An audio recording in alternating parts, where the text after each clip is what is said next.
So I'm going to go ahead and get started. So there is perhaps no other ancient Greek philosopher that has eluded our full understanding more than, well, Pythagoras, who lived between 582 to 507 BCE.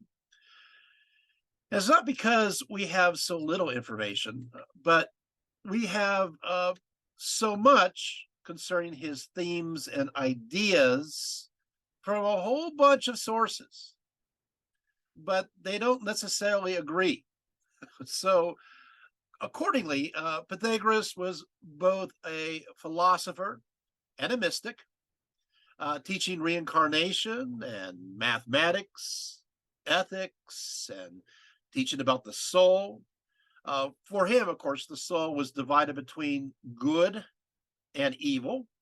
For him, there was also this idea of the harmony of the stars, where planets and stars moved according to exact mathematical equations, which he believed corresponded to musical notes, and so created this celestial symphony.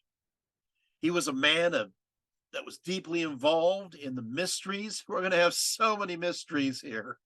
It's going to be ridiculous. He was initiated into many of them, and he adopted a belief system that is known as Orphism, which we'll delve into a little bit. But he also taught a deep and mystical kind of knowledge. He was a vegetarian, according to some sources, others not. So we'll go into that in a little bit. But he taught how we as humans need to be kind and loving to animals and respect nature. Pythagoras created an exclusive society, very exclusive, where many revered him as a god. But he was also all about inclusion and equality, which idealized the inclusion, especially of women, as full equals. As a result, Pythagoras started a female movement of philosophers throughout antiquity that most have never heard of before, and including his wife, Theano, his daughters, Damo and Mia, and then moving on to Erignote and Abrotilia and Aesara of Lucinia and Finces and Timica of Sparta and Melissa and Ptolemaeus of Cyrene. I mean, who knew? Most people don't know. So we're going to investigate this. Now, what I did, I have been immersed in primary sources as well as secondary sources all my life. And what I did with this talk is I wanted the ancient perspective of Pythagoras.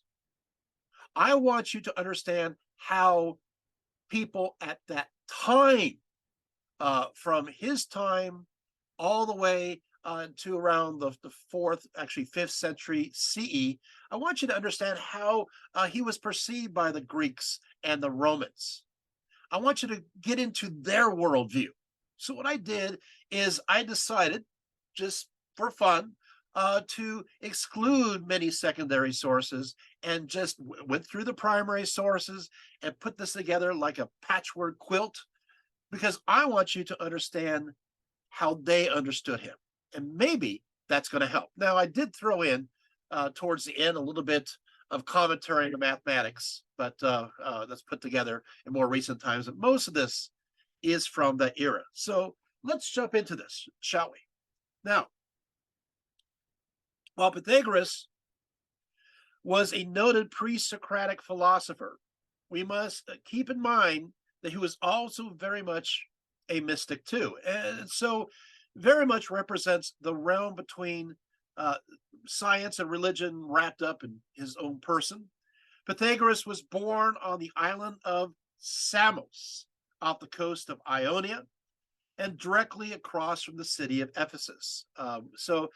Margie, let's take a look at Samos, shall we? So he grew up here. Of course, this region is directly connected to the Birth of Greek philosophy. This is a great image of Pythagoras. That's a great one. Let's take a look at the next one. That's great. And then we see, I love this artistic one. This is showing him connected to his the famous, of course, shapes and sizes and so forth, and music and rhythm and harmony. Let's go to the next one. The next one will be a Samos itself. You know what they did? Those people of Samos, they put up this giant statue of Pythagoras. So they're proud of him. Let's go to the next picture. And of course, the next one are the so-called grotto of Pythagoras, where it's claimed that he spent much of his time. It's pretty steep here. And the next picture, I think, is a close-up of, well, not very close at all, of the face of Pythagoras on that more contemporaneous statue. Thank you so much, Margie, for showing that. Okay, so we'll continue here. So, of course, this region of Samos is directly connected to the birth of Greek philosophy. In fact, which is so fascinating, because Greek philosophy did not start in mainland Greece. It didn't. It started in the area of Ionia. It started in the area of Asia Minor, which is now Turkey today.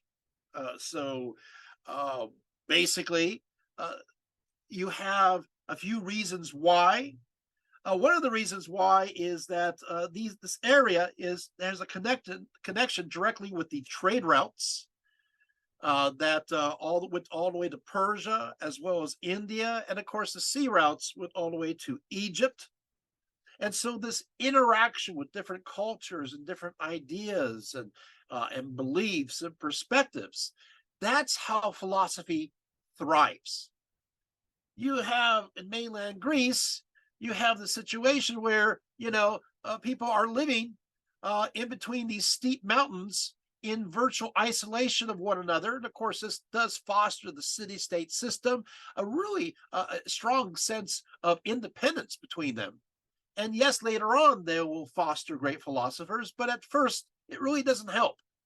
But when the Greeks settle along the coast of Ionia, then you have these river valleys that go all the way up around Asia Minor, all the way up into the plateau of Anatolia.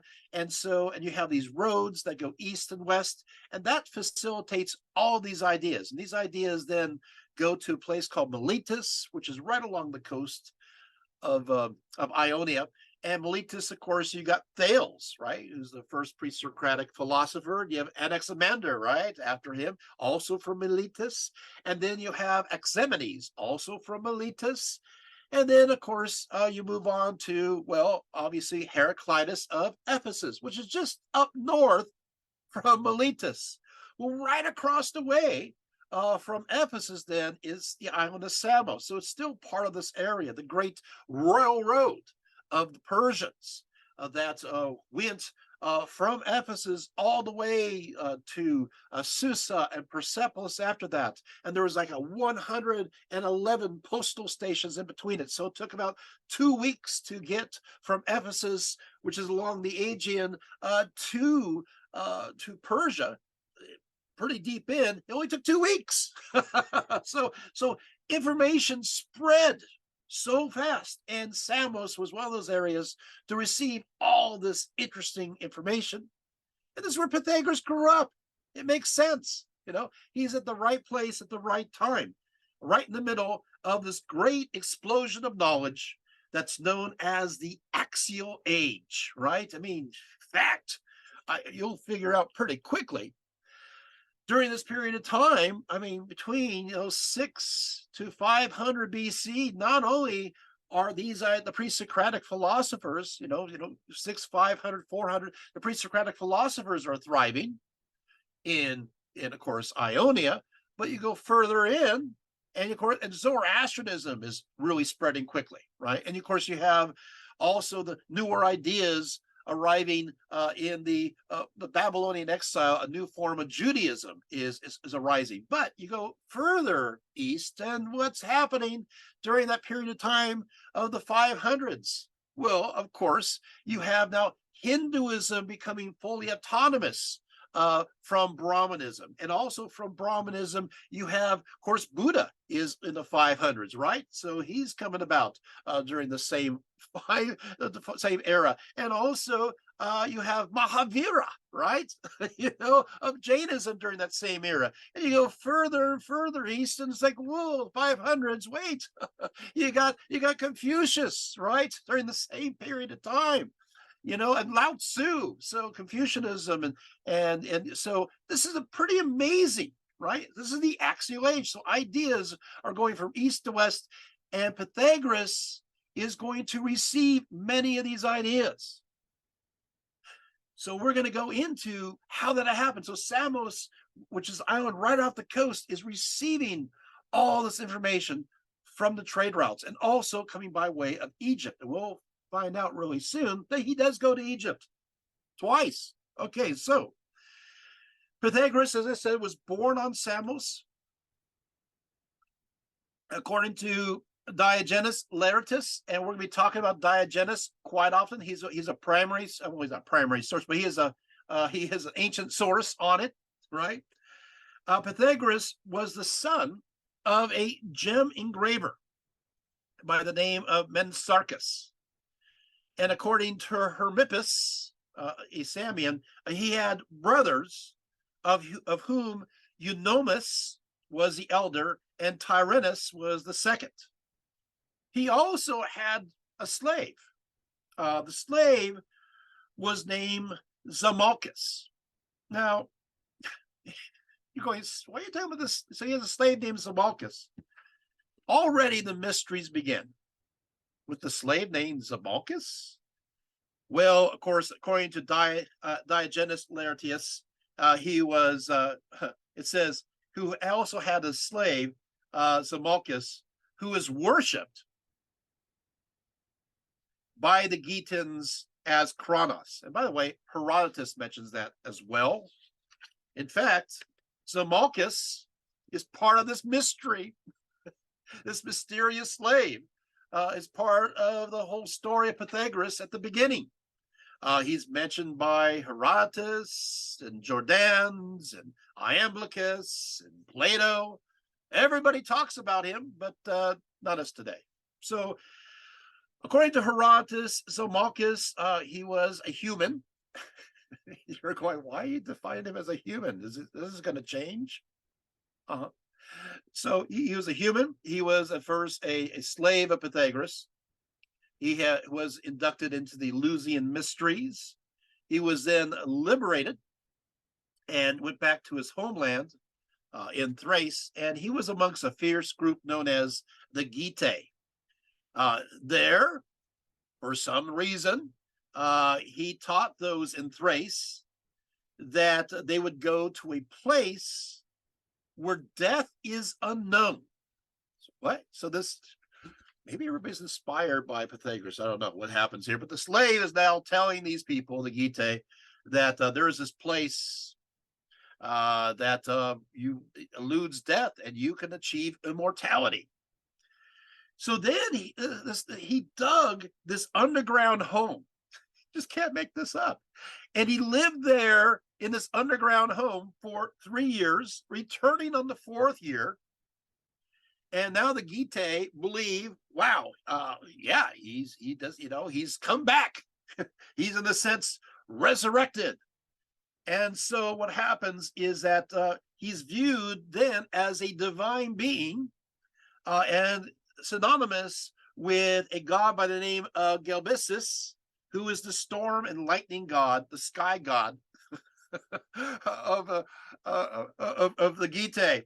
And they do kind of rituals where they shoot these arrows into the air. Many people believe this is the pre-Indo-European belief system that's reasserting itself.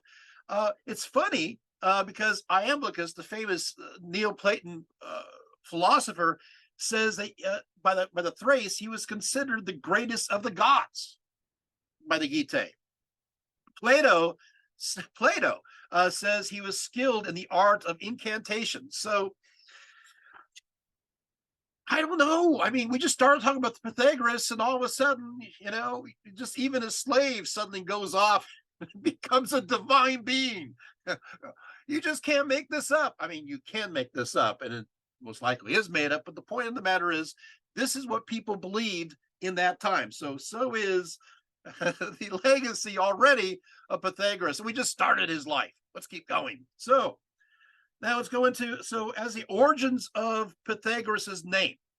Pythagoras, his name is connected to Pythia. Pythia, in relation to the Pythian Apollo.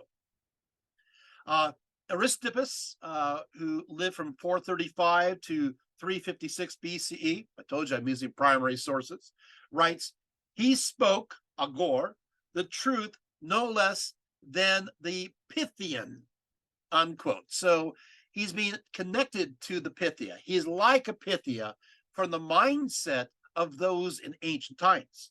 In fact, Iamblichus claims that the Pythia of Apollo made a prophecy telling his mother that she would give birth to a man who was beautiful, who was wise, and who would offer special gifts to humanity.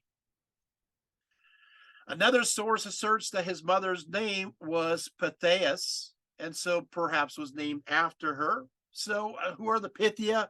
I'll give you a little background, since those in ancient times see him as a male version of a Pythia. So, and it's connected to his name. I just gave you the source, so you could, the Pythia.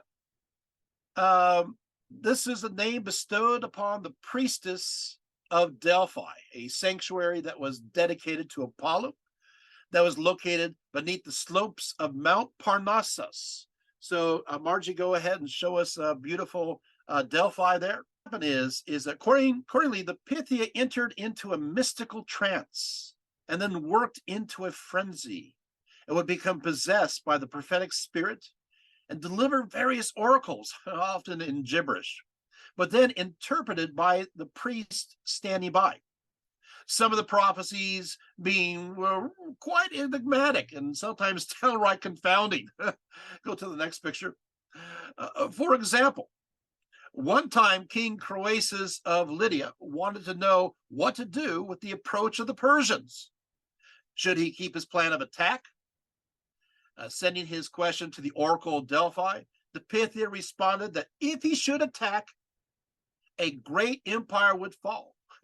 Filled with hope, Croesus did attack, and indeed, an empire did fall. His own. Investigating the geology about the area, scientists have confirmed that there are indeed gas emissions arising from where the Pythia sat that could induce one to enter into a trance-like state. The Pythia had to be a virgin and serve for life, with the next Pythia taking her place only after she died. Thank you, Margie, so much. Now, Pythagoras came from a family of some means, enabling him to travel extensively about the Eastern Mediterranean many different times.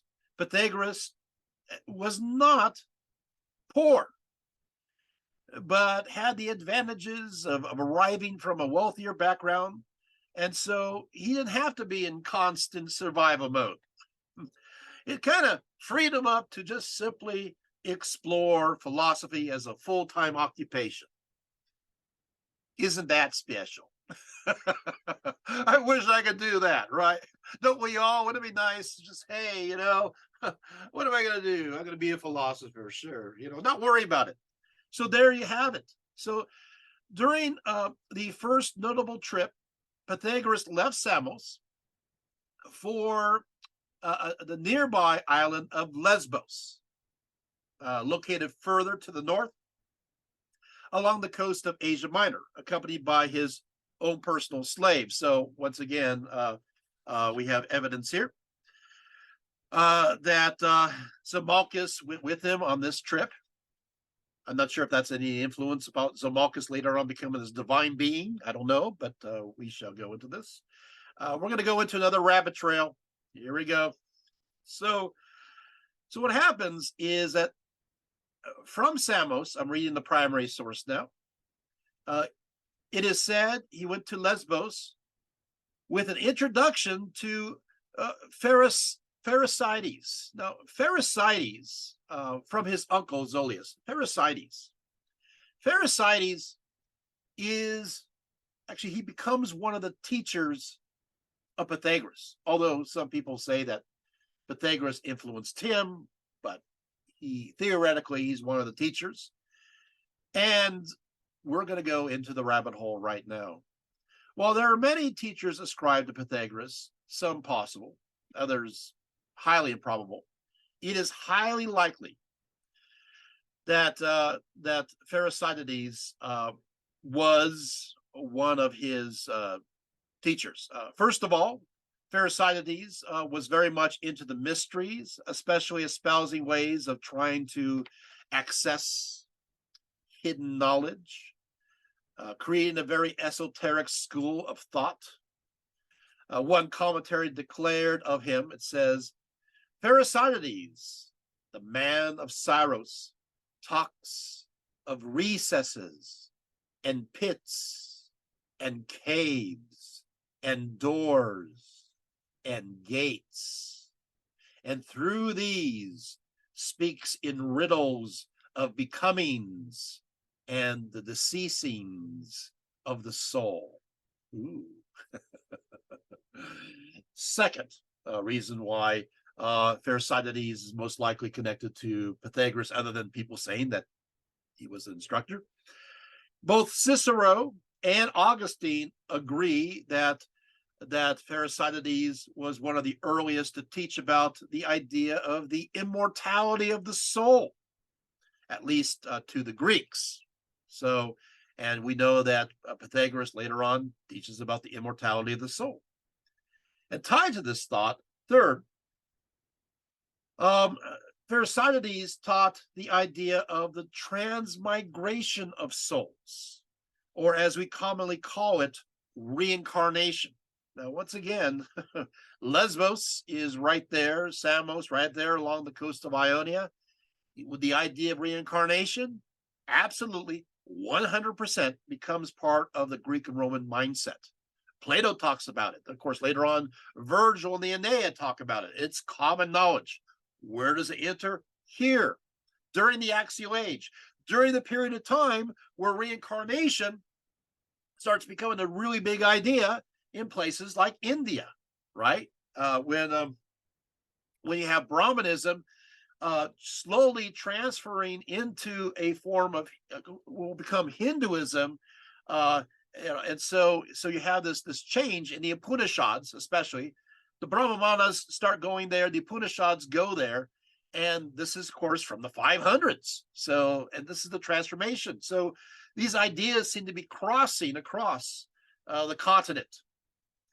Fourth, like Pythagoras, some considered Pherecydes a philosopher, but others as a religious figure or a theologian, like Plutarch believes in his parallel lives. Fifth, Pherecydes reveals much evidence that he was deeply involved in the Orphic mysteries, and we know, of course, that Pythagoras was involved in those too. So not only do we have the testimony that they had this relationship, but we also have the connection that even the content of what they taught were similar, if not the same. And so that means many of the ideas that we know of Pherecydes are the ideas, and they are, we'll see later on, will become the ideas of Pythagoras. Now I want to bring up a little bit more about the mysteries of this teacher of Pythagoras that will influence and be part of the ideas of Pythagoras. Pherecydes' principal work was entitled Pentamouchus, basically translates as five pente recesses muchus, five recesses, the five recesses, which can also translate as the five nooks or crannies or or sanctuaries or even altars. Now, here we go, and this will be part of also the ideas of Pythagoras. Thucydides teaches that there are three divine principles. Three divine principles. You have that which is Zos, which is, of course, Zeus. It's called Zos. You have Chthoni, which, of course, translates as earth. So you have Zeus, you have earth, and you have Kronos, which means time. And that these three divine principles always existed. Now, Zos, or Zeus, or sky, right, was obviously the initiating creative principle. In fact, Proclus will state that Thucydides used to say that Zeus changed into Eros, which of course is love, passionate love, when about to create. For the reason that having created the world from opposites, he led it into agreement and peace and sowed sameness in all things and unity that interpenetrates the entire universe.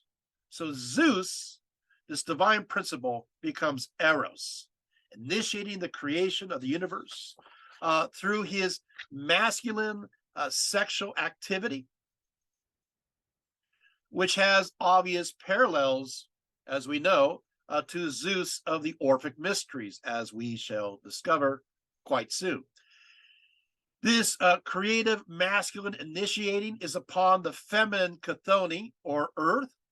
This moment of union is described as, this is really colorful, it's described as Zeus making a cloth with earth and sea upon it, and then wrapping this material he fashioned around Chthoni as his wedding gift. I'll read it again.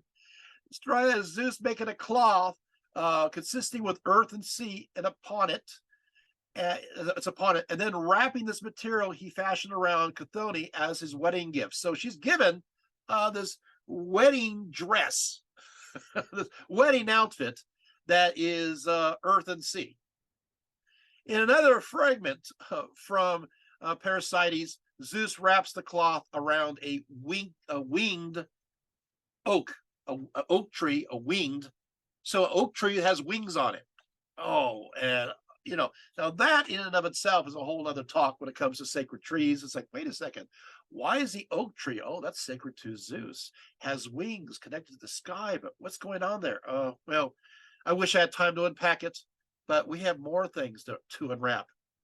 So according to Thucydides, what happens now, and which of course is part connected to aspects of the Orphic Mysteries, and of course we are still talking about Pythagoras. This is the worldview that Pythagoras is now being introduced to and will participate in. There is a battle then follows between Kronos, which is time, and one known as Ophion, also known as Ophionius. Ophionius. Are you ready for more mysteries? Ophionius? I don't know who Ophion is. Okay, so we're back to mysteries. So we were taught that you had, of course, Uranus, who is heaven, with Gaia, right? And then, of course, from this couple, we will eventually have the next major couple, and these are the Titans, and this is Kronos and Rhea, right?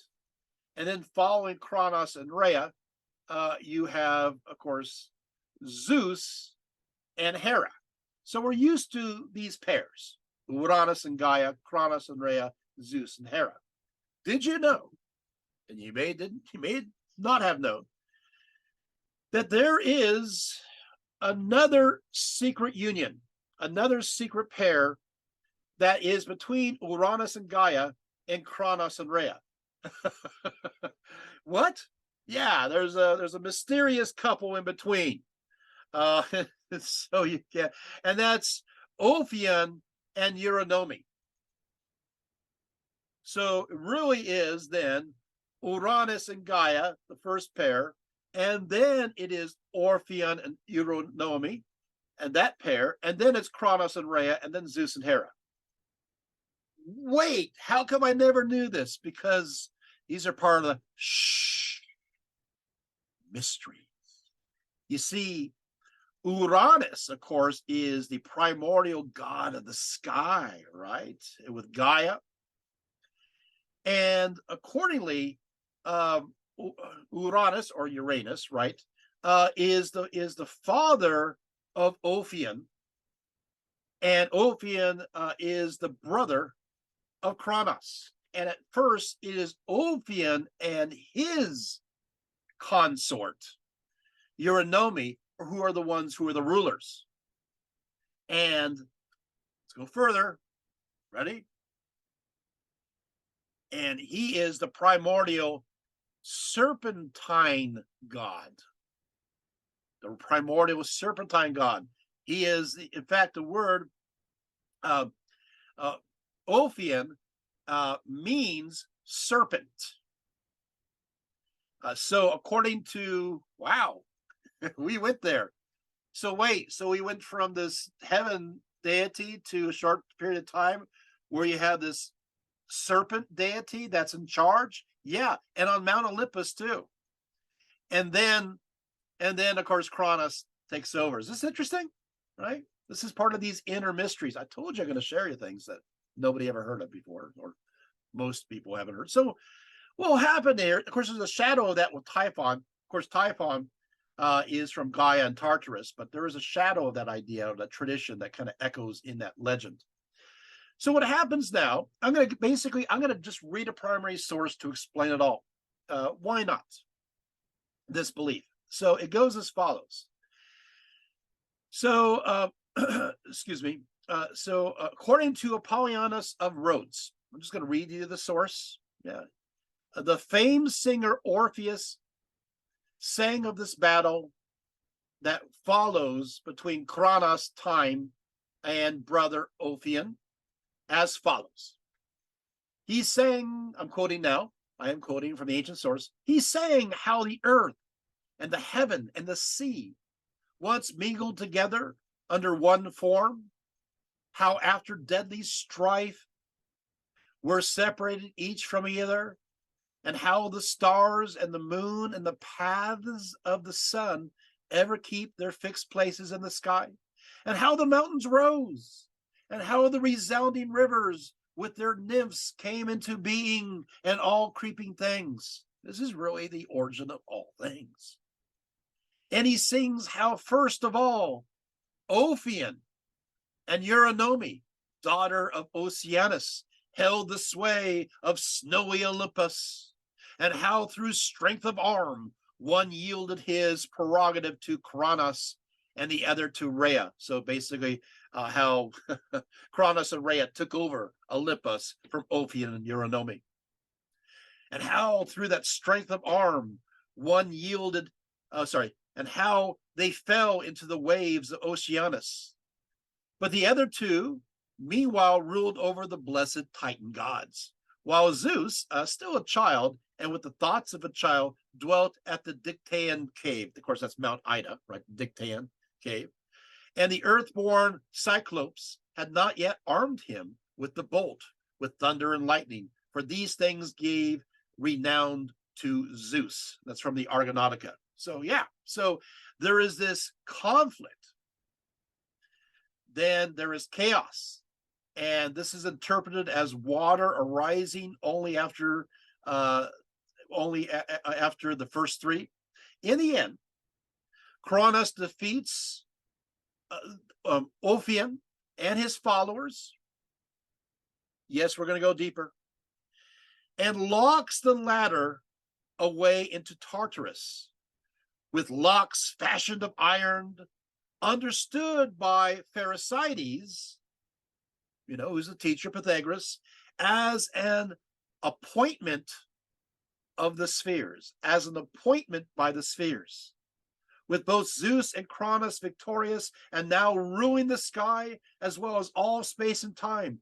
Meanwhile, Ophianus or Ophion is thrown into Oceanus. Now you're thinking, is this story? No. We're about to reveal something that goes into the deeper recesses of understanding of deities connected to the Minoans. Deities that were connected to Orphism that goes all the way back. Here we go. You ready?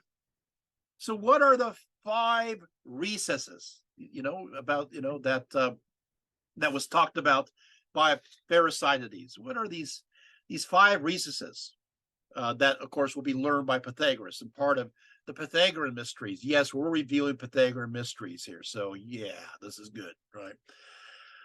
What happens here is, there are various gods locked, or I should say goddesses, locked into these various resources behind these secret hidden caverns and doors. And of course, the first one, obviously, is Ophion, who we talked about. He's locked away. What about the second one? Well, the second one is his consort, Eurynome. So Eurynome is in the second out of the 5 recesses.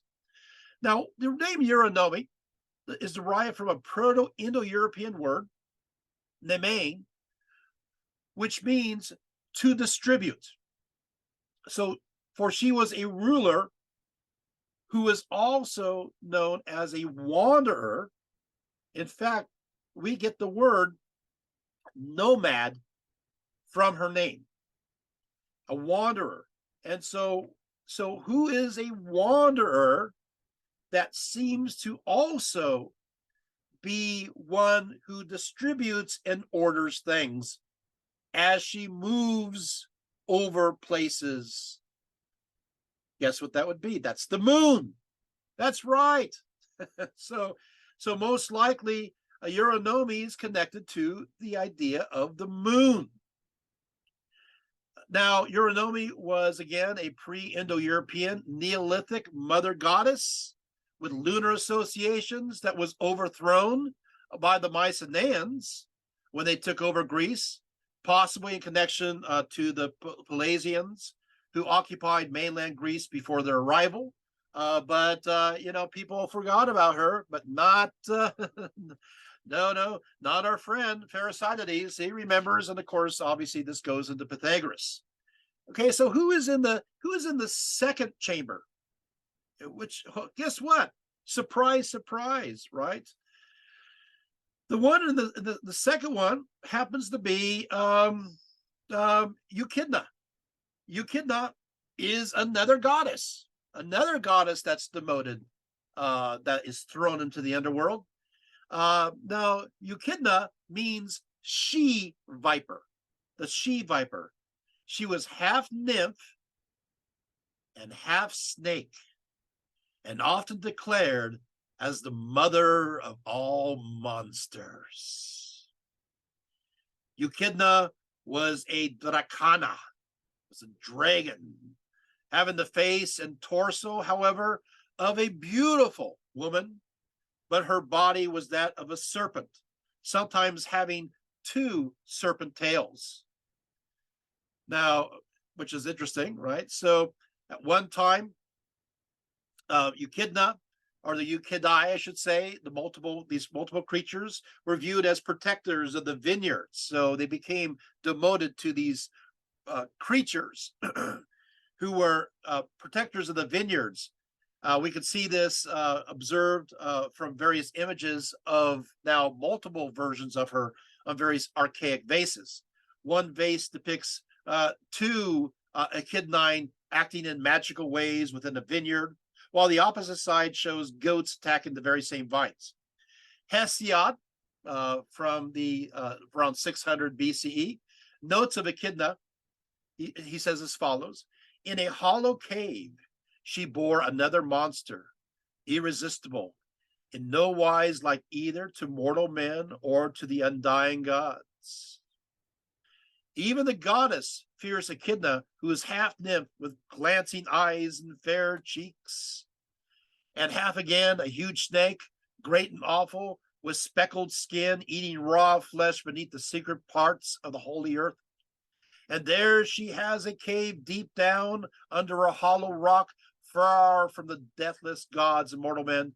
There then did the gods appoint her glorious house to dwell in, and she keeps guard in Arima beneath the earth, grim Echidna, a nymph who dies not nor grows old all her days. Okay. Okay, so all right, who's under the fourth recess?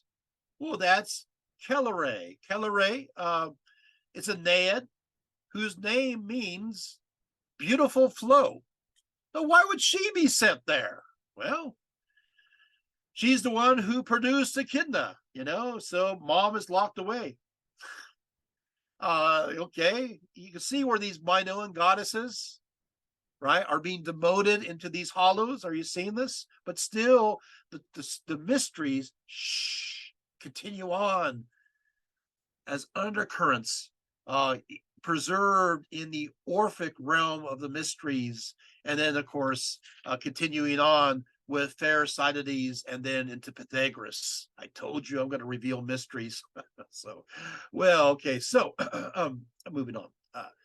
Now, as for the fifth, scholars are divided.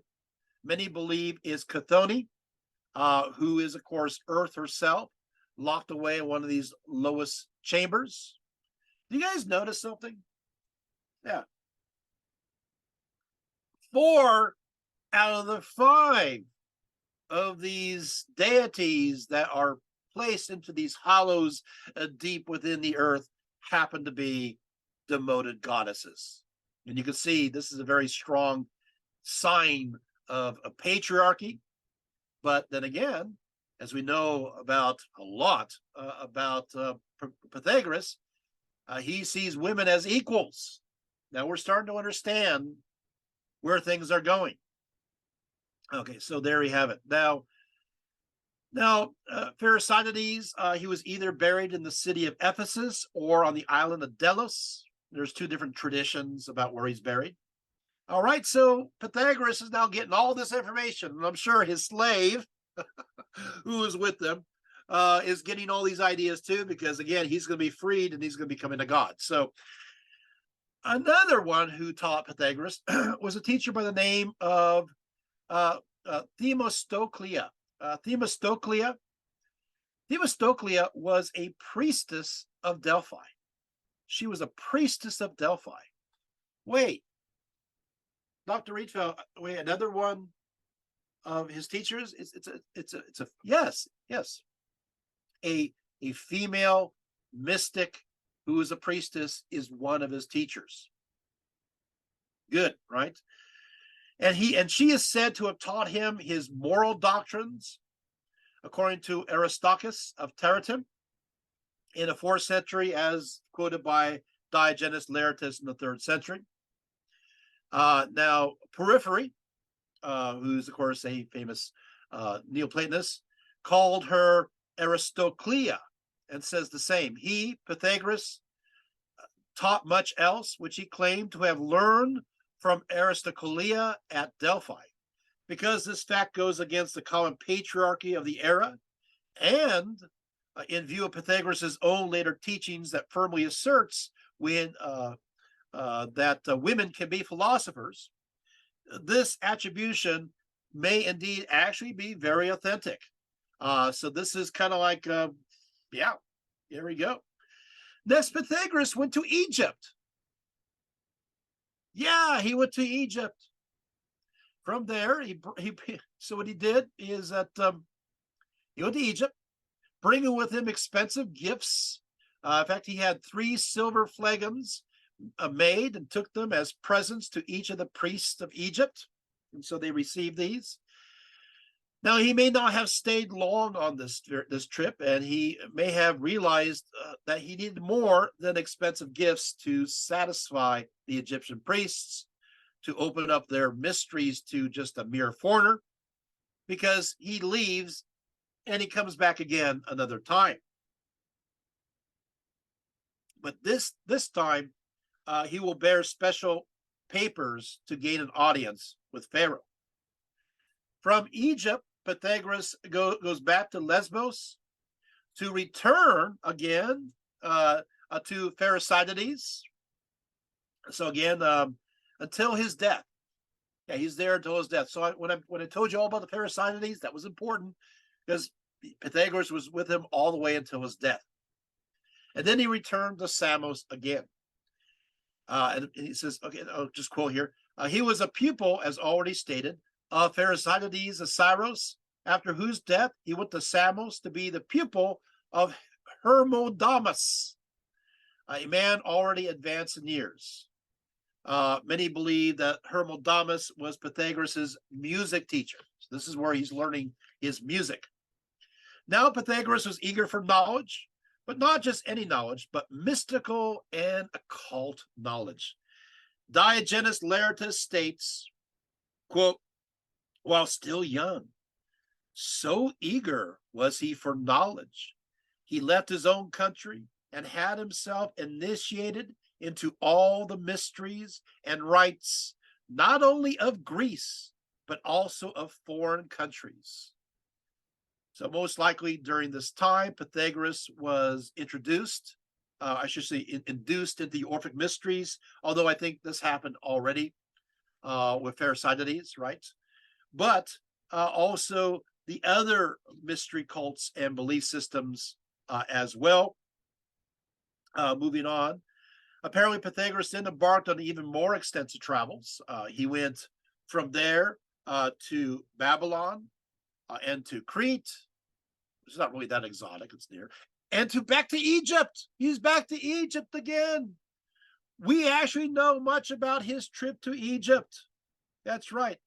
But of course, such a precedent was not unusual for the Greeks, who were merely on the northern side of the Mediterranean from them, with Plutarch noting, witness to this also are the wisest of the Greeks, Solon, Thales, Plato, Eudoxius, Pythagoras, who came to Egypt and consorted with the priests, unquote, from his Isis and Osiris work.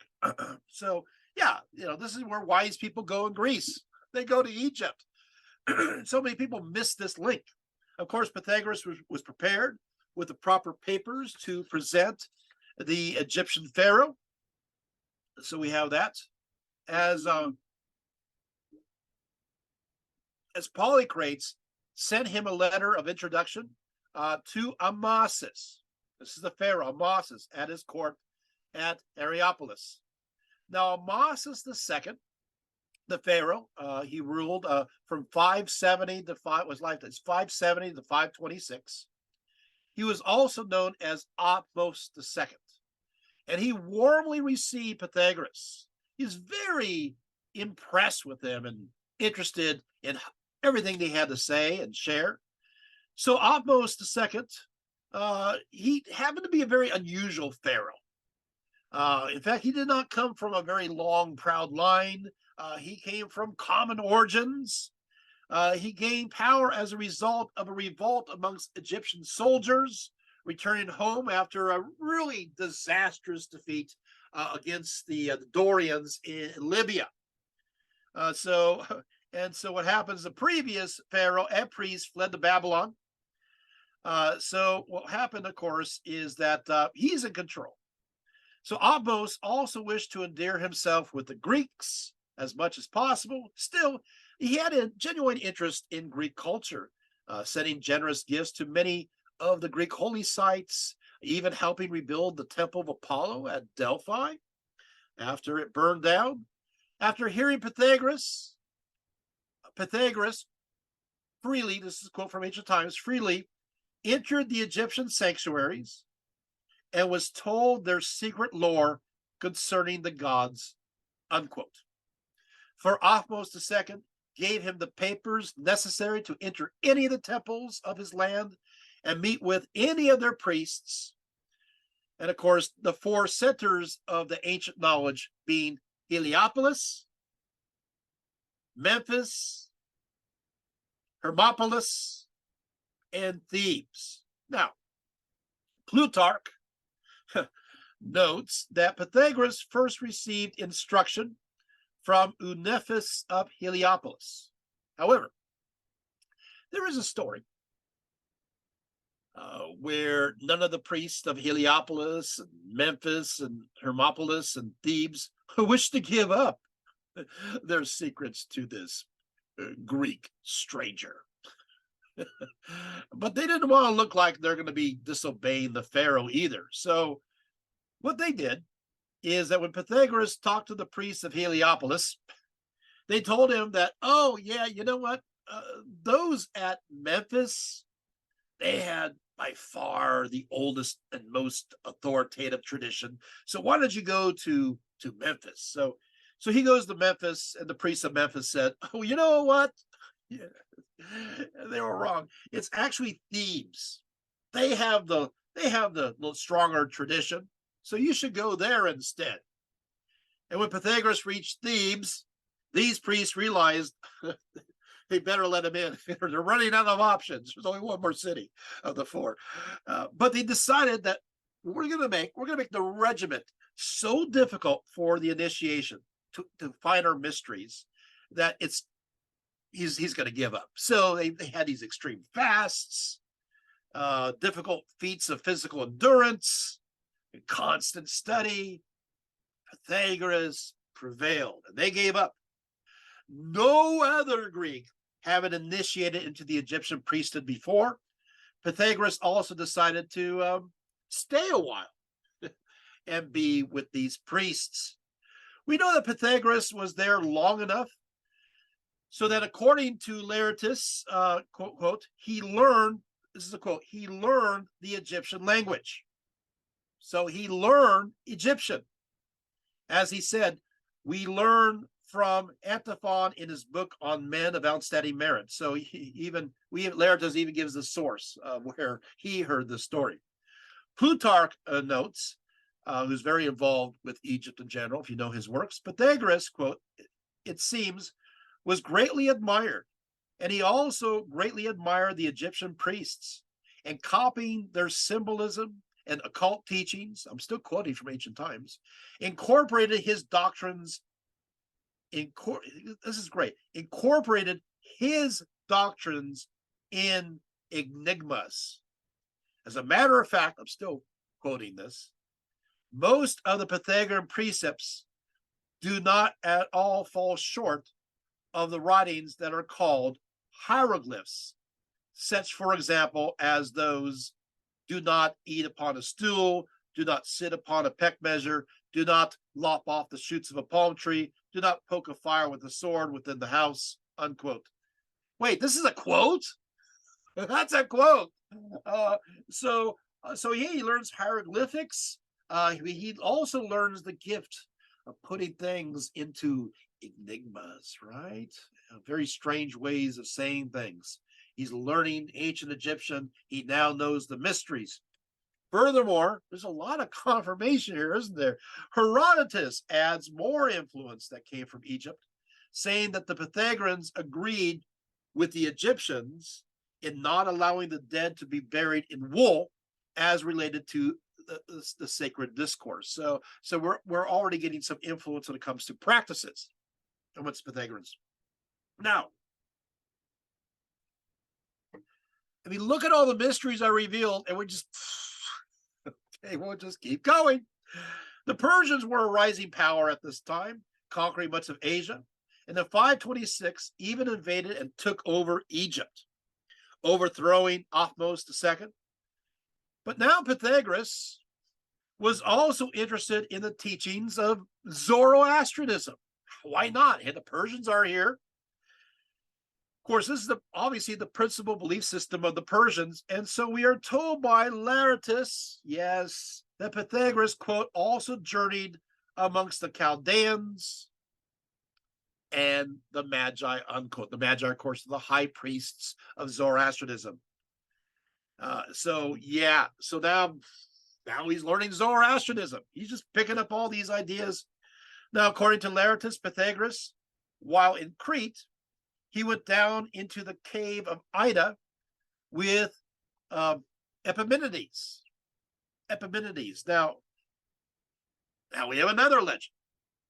Okay, so he's at Mount Ida in Crete with Epimenides. Epimenides is also semi-legendary, if not a semi-mythological figure that stands at the liminal point between fiction and history. He believed to live in the 6th century BCE. Epimenides was a combination of a seer, a shaman, a philosopher, and a poet. The legend has it that while Epimenides was tending his father's sheep, he entered into a sacred cave of Zeus at the base, of Mount Ida on Crete. And then he fell asleep and woke up 57 years later, filled with magical powers, including the gift of prophecy, according to Diogenes Laertius. Many Greeks believed that Epimenides was not only involved in the Orphic mysteries, but one of the founders of them alongside Malpus and Omokritus. So, wow, another Orphic individual connected to the life of Pythagoras, to Mount Ida. Plutarch tells how Epimenides purified Athens after the ritual pollution brought on, after, of course, because they were negotiating with the Persians in the middle of the Persian War. Plutarch writes in his Life of Solon that the city was also visited with superstitious fears and strange appearances, and the seers declared that their sacrifices indicated pollutions and defilements which demanded explanation. Under these circumstances, they summoned to their aid from Crete Epimenides. That's right. Who is reckoned as the 7th wise man by some of those who refuse Pirander a place on the list. He was reputed to be a man beloved of the gods and endowed with a mystical and heaven-sent wisdom in religious matters. Therefore, the men of his time said that he was the son of a nymph named Balte, and called him the new Curus. On coming to Athens, he made Solon his friend and assisted him in many ways and paved the way for his legislation. And then, of course, he purifies Athens. So this is pretty cool stuff, right? So this is another teacher of Pythagoras, right? So what happens, of course, is many believe that Epimenides died in Crete, but when he died, he was over 300 years old and then was honored as a god. Another version of the story, Epimenides was taken prisoner during the war between the Spartans and the Cnosans. And because he refused a prophecy in favor of the Spartans, that was the reason why he was put to death. Pausanias writes that after Epimenides died, they found that his skin was covered in tattoos, which is very unusual because the Greeks regulated tattoos to be only for slaves, meaning he must have been influenced by some shamanistic religion, perhaps from Central Asia. Of his works, Epimenides wrote prose works on purifications and sacrifices, oracles, a theogony, a work on the laws of Crete, a treatise on Minos, which of course will connect him to Minoan stories. Again, we're having another Minoan connection here. And an epic poem on the Argonauts, and the famous Critica, which is quoted, of course. The Critica is quoted two times in the Bible, in the Acts of the Apostles, of course, when he's upon Mars Hill. Paul quotes him that they should seek the Lord, if haply they might feel after him. And it says, "For in him we live and move and have our being, as certain also of your own poets have said, for we are all offspring." And of course, this is a quote from Epimenides. And so you have that quote. And the other one is found in Titus. One of themselves, even a prophet of their own, had said the Cretans are always liars, evil beasts, slow bellies. And of course, this is also, so the Bible quotes this guy twice, and he's a teacher. And of course, Mount Ida is sacred to well, of course, to Demeter, right? So Mount Ida and the caves within it were, of course, sacred to Zeus, especially in connection to his birth by Rhea, as she fled from her husband Kronos, having tricked him by switching Zeus with a swaddling stone. The Bibliotheca Pseudo-Philodorus records, Rhea, when she was heavy with Zeus, went off to Crete and gave birth to him there in a cave on Mount Dicte. She put him in the care of both the Curites and the Nymphae Adrastia and Ida, daughters of the Melissae or honeymen. And of course, I did this talk already. I just want to mention, just for those who haven't, these nymphae nursed the baby with the milk Almathea, while the armed Curites stood guard over him in the cave, banging their spears against their shields to prevent Kronos from hearing the infant's voice. Obviously, Mount Ida, as I mentioned in an earlier talk, is connected to Demeter as well. So and I'll just do this really quick. So the idea is you have da is a word that connects to the idea of earth. So Ida means earth. Also from da, you got ga, which is Gaia, which is earth. And then, of course, mater means mother. So Ida mater means earth mother, right? And so Mount Ida is basically Mount Earth and connected to the goddess Demeter. And also, in many cases, Demeter is connected with the goddess Rhea. And so the two conflate together. And why I'm bringing this up in this context is, well, guess who's getting all that?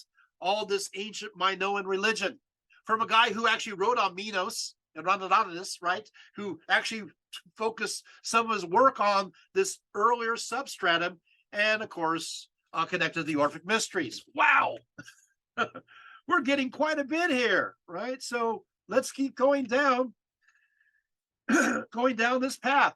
How are you doing so far, right? So, what happens now?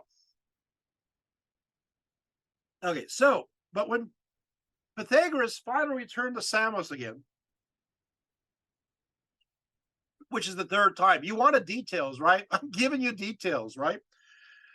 He was upset with what he found, the condition, and so he moved to Sicily instead, and then, of course, the southern part of Italy, when he was 40 years of age. So here we go. After that, he returned to Samos to find his country under the tyranny of Polycrates. So he sailed away to Crotona in Italy, and there he laid down a constitution for the Italian Greeks. He and his followers were held in great estimation for being nearly 300 in number. So he had 300 followers. So well did they govern that state that his constitution was in effect a true aristocracy. I mean, so he takes over the place. Crotona, of course, is located towards the front part of the boot of Italy, just where it turns to form the front. So let's just take a few pictures here. Let's go here, and we can see a few things, Margie. So there is Mount Ida. That's great. Thank you. So that's Mount Ida that we were just talking about. And to go to the next one. Oh, this is the Orphic mysteries. We're going to be talking about this in a few seconds. Okay, so let's kind of go through these real quick. There's Orphic mysteries. Are we talking about this? There's the head of Orpheus. There's the Orphic mysteries. You can see there, the feast of Orpheus. That's good. We'll just keep going through these. That way we have them. These are the golden tablets that we'll be talking about in just a few moments. These are pathways to the underworld. There's some more of them. And this is the so-called tomb of Pythagoras at Crotona. And the next one. And this is Crotona today. It's beautiful, isn't it? In Italy, kind of worth visiting. I've never been here. I'd love to go. And one more, I believe. I think there's one more. There it is. Thank you so much, Margie. All right. Thank you. That's great. So now you have an idea what's going to happen ahead. So, at Crotona, Pythagoras created a community of mystics with secret rites that were in many ways related to the Orphic mysteries. These, so basically, those, sorry, those active within the Orphic tradition were fond of theogonies.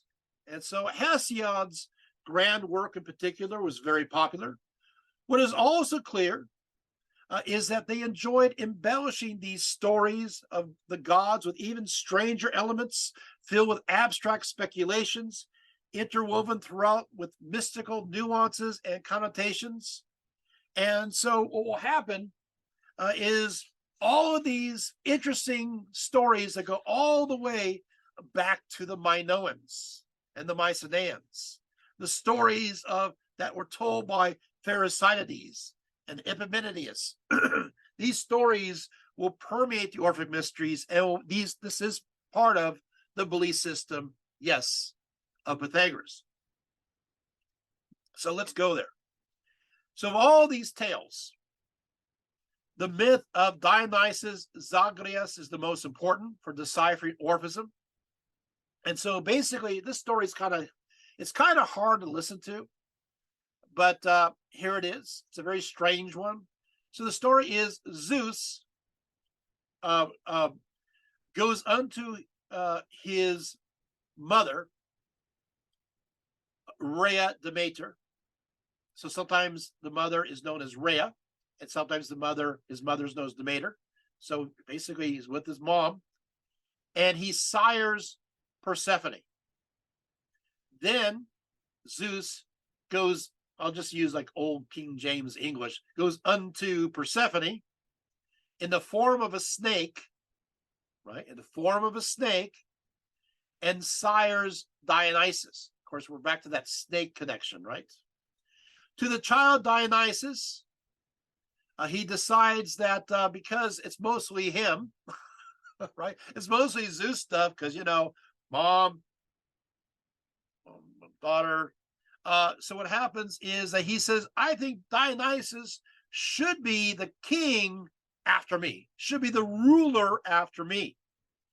And so he wanted to place him on the throne and guarded him with the Corybantes. You know who's going to be upset about this whole setup? Of course, it's going to be Hera. Hello.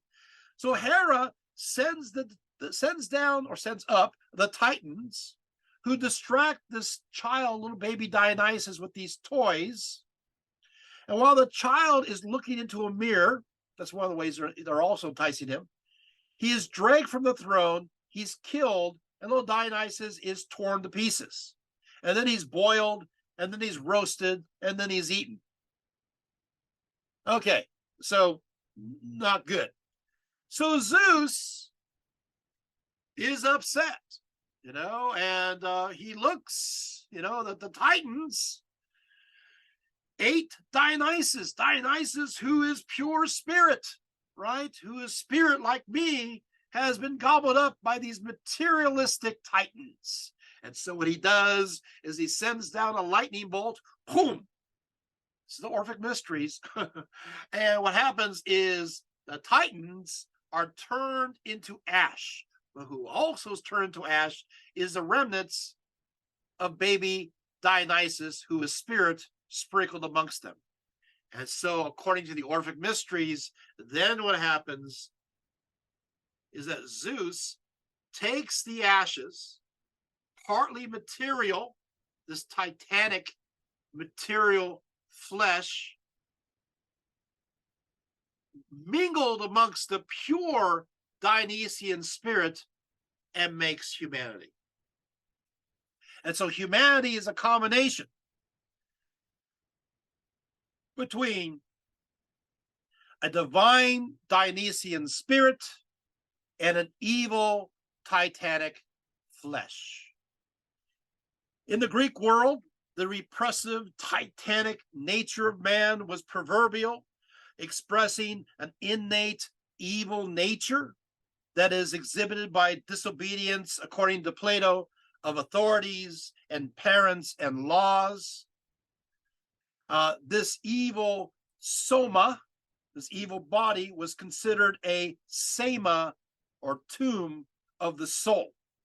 The followers of Orpheus gave this name, the tomb, especially to the body, because the soul is punished for that which is the outer covering, the flesh, the likeness, they say, of a prison. So our soul is in this prison in order that it must be kept in custody. So until, of course, it has paid its special debt. Okay, so the correlation of Orphism, as you can see, to Christianity, with its duality between the spirit and flesh, the inward and divinely inspired goodness that's in a person in opposition to the inborn evil nature stemming from the wicked beings, whether Titans or Satan and his demons, and an afterlife with rewards and punishments. This is so obvious, I don't even need to go any further elaboration on this one. The Orphic belief in the soul as a divine part and the body as impure part of man gave a deeper meaning to asceticism and various prohibitions, often dictating the conduct that was very much a part of the Pythagorean ideas. So this is actually indeed the ideas of Pythagoras. And of course, obviously, this gross story, which I think is gross, is merely symbolic. It's allegorical. It's metaphorical. But they have to tell you some way that we got this titanic nature of the flesh and this, of course, this Dionysian spirit that we need to focus in on. And of course, we are deep into Pythagorean right now. Concerning this dismemberment of Dionysus, Plutarch states as follows. I'm going to give you some more primary sources to reaffirm, because remember, this is the belief system of Pythagoras. It would perhaps not be wrong to begin and quote lines of Empedocles as a preface. For here he says, allegorically, that souls paying the penalty for murders and the eating of flesh and cannibalism are imprisoned in mortal bodies. However, it seems that this account is even older, for the legendary suffering of dismemberment told about Dionysus and the outrages of the Titans on him and their punishments and their being blasted with lightning after having tasted of the blood. This is all a myth in its inner hidden meaning about reincarnation. What? Wait, who's saying this? Plutarch. You have an aha moment here? I'll say this again, this last part. And their punishments and their being blasted with lightning and having tasted of the blood. This is all a myth in its inner hidden meaning, he says, this ancient writer, about reincarnation. For that in us, which is irrational and disorderly and violent and not divine, but demonic, the ancients used the name Titan. And the myth is about being punished and paying the penalty. So shrouded in the story, because we know absolutely that Pythagoras believed in reincarnation, this idea of reincarnation is deeply invested in this myth that I told you. And where did you hear it from? Not me, but an ancient writer interpreting these ideas. And of course, going a little bit further. Plutarch argues in this work that to consume meat is unnatural to our true selves and part of our inferior titanic materiality that's tethered to us, arguing that we are not even equipped with the proper flesh-eating physical characteristics that are evident in meat-eating animals. Instead, argues Plutarch, we are to look to eat that which Dionysus produces for us. Dionysus the god, right? Inclusive of the fruit of the vine. For Plutarch, to consume meat is to add to our own materiality, our weighted physical and wretched titanic aspect, and so guaranteeing our reincarnation as our fleshly selves cannot be shaken if we add to it. And this idea, of course, we know for a fact, was part of the ideas of Pythagoras. And now I'm giving you the undergirdings of why. I know I'm revealing so many mysteries and it's all coming together, but we're not even done yet. Now, the golden tablets related to Orphism appear to have started in southern Italy. Southern Italy, where Pythagoras is, spreading to Thessaly, and then eventually went to Crete, with the various instructions and magical formula becoming more abbreviated as they traveled around. These golden tablets were buried with the ashes of the deceased. According to the Hipponian and Paulina gold tablets, Dionysus was indeed a central figure connected to the salvation of the soul. Both the Paulina tablets in the second line declare, "Tell Persephone that Bacchus himself has released you," which is another Bacchus, which is, of course, connected to Dionysus. As the soul descends, many of the tablets instruct the soul to keep clear of the first spring they encounter. Most scholars agree that the first spring is Lethe, the waters of forgetfulness, which one is to drink to forget their previous life so that they may be able to reincarnate again. To pass this first spring then means to bypass reincarnation and to seek eternal life without rebirth. Passing the first spring, the soul is to continue on to the Mnemosyne spring, which is located on the right side of Hades, although one tablet tells the soul to head for the spring on the left side of Hades. People always get messed up in the directions. The variation should be attributed to the eclectic nature of these tablets in general, for they are a product of popular culture, and so variants would be expressed. Orphism was not an organized religion. Furthermore, these tablets also access other mystery traditions alongside the Dionysian mysteries of the Orphics. So lots of ideas. In the tablet called the Sakiki tablet from the 2nd century BCE, a cypress tree accompanies this final spring. It says, "I am parched with thirst and I perish, but give me to drink of the ever-flowing spring on the right with the cypress. Who are you? Where do you come from?" And you say, "I am the son of earth and starry heaven." With the question asked, the new deceased knows the identity himself as part of being both heaven and earth. Perhaps the most detailed description of this journey to the underworld arrives from the Hipponian tablet. I'll read this, then we'll move on.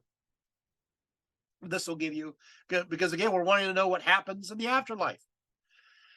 And of course, of Orphism, which of course, again, is his belief. So we are learning about his beliefs. We'll learn more about his particular aspects too, really soon. "This grave belongs to memory for the time when he shall die.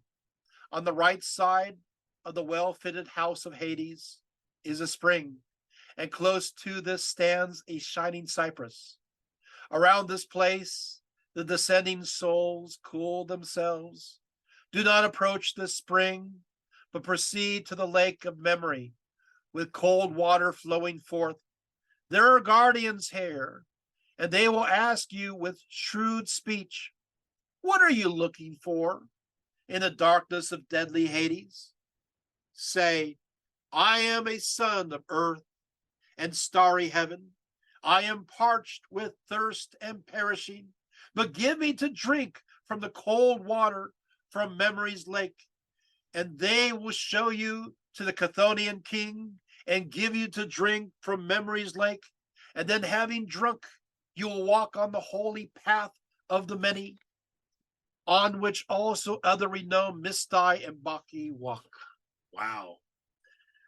Woo. Okay. So, as emphasized here, the individual soul must at all costs remember their individual identity as both son of earth or daughter of earth and starry heaven, and so avoid the first spring. This is very vital. Forget the spring of forgetfulness, right? Now, Pythagoras' disciples, as you can imagine, remember these are viewpoints from that time, revered him as a demigod. His words were believed inspired by the gods. In some cases, they even believed he was a literal god. And I'm going to quote, "Indeed, his bearing is said to have been most dignified, and his disciples held the opinion about him that he was Apollo, come down to from the far north. There is a story that once, when he was disrobed, his thigh was seen to be of gold, and when he crossed the river Nessus, quite a number of people said they heard it welcome him. So, I mean, hey, he has a golden thigh. That's pretty great, supposedly, right? And rivers greet him. Well, in fact, quote, so greatly was he admired that his disciples used to be called, I'm still quoting, prophets to declare the voice of God. They called them the prophets to declare the voice of God. So many people believe Pythagoras was a god. Besides which, I'm quoting still, he himself says in a written work that, quote, quoting within a quote, I'm sorry, after 207 years in Hades, he has returned to the land of the living, unquote within the quote. Thus it was they remained his staunch adherents, and man came to hear his words from afar amongst the Lucanians, the Percelians, the Messapians, and the Romans, unquote. Whoa. So he's Apollo. The Pythagoreans often declared, quote, of rational beings, one sort is divine, one is human, and another such is Pythagoras. Iamblichus said that. So yeah, some people are divine. Some of the rational beings are divine. Some are human, and they're Pythagoras. Who knows what he is, right? Following along with these beliefs, many claim that Pythagoras appeared to radiate a light all about him, giving rise to the idea that he was a demigod or a hero. Others, for instance, Aristotle, told how Pythagoras actually bit a snake to death. I don't know why you'd want to bite a poor snake. But then again, you have that whole snake mythos that we're kind of diving into a little bit. Aristotle also told how Pythagoras was able to be in two places at one time. I want to be able to do that. Wouldn't you want to do that? Two places at one time. This is Aristotle saying this. For example, one day he was seen both in a place called Metapontum in Italy and at Croton in Sicily, 200 miles away. It says rivers even talked about him. Even after he supposedly died, many believed he did not, but as taught, continued on as a god. This boon was granted to his followers, right? But in some odd instances, this afterlife was tied to their actual tombs. For one story tells of a shepherd who was said he heard the sound of chanting coming from the tomb of a Pythagorean teacher. So there's this offer of eternal life. Pythagoras is believed to have special powers, over nature and the animal world as well. And again, I'm quoting these works. He once approached the bear who had caused havoc in the region of Daunia, destroying property and severely injuring a number of people. After approaching it and stroking it gently, feeding it from his hand on acorns, he compelled it by an oath to leave all living beings alone and be sent away. The bear retreated to the mountains and the forest and was never again known to injure any person or animal. So he's able to talk to also, in the town of Tarentum, he observed an ox in a pasture feeding on green beans. He advised the herdsman to tell his ox that it would be better if he ate other kinds of food. The herdsman laughed, remarking he did not know the language of an oxen. But if Pythagoras did, he was more than welcome to tell him himself. Pythagoras approached the ox and whispered into his ear for a long time.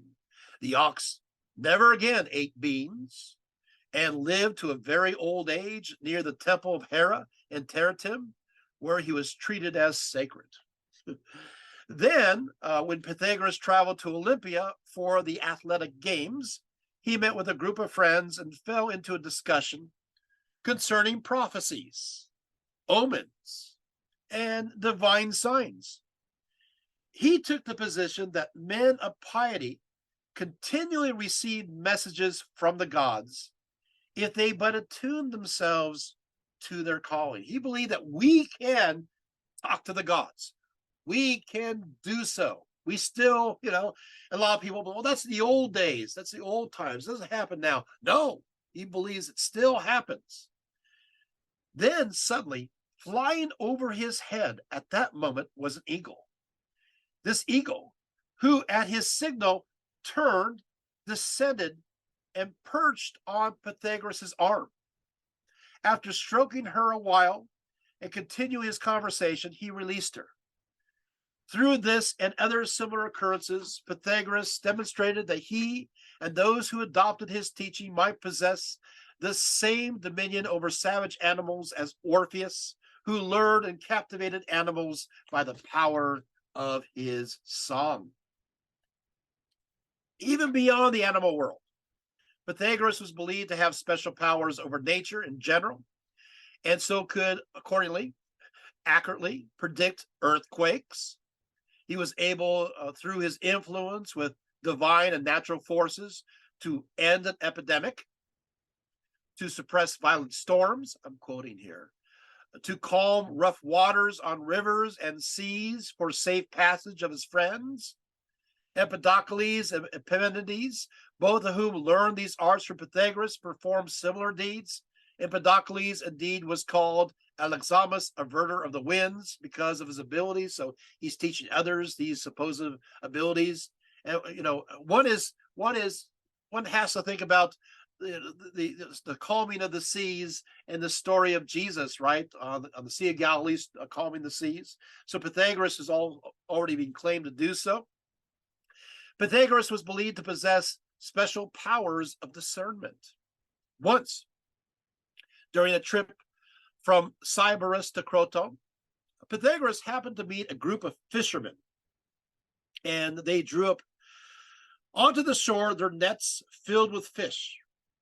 As an amusement, he told them he knew the exact number of fish they had caught. The fishermen declared that he was correct. They would do anything he said. After the fish had been counted, it was found that he had predicted accurately. His request was simply that they return the fish alive to the sea.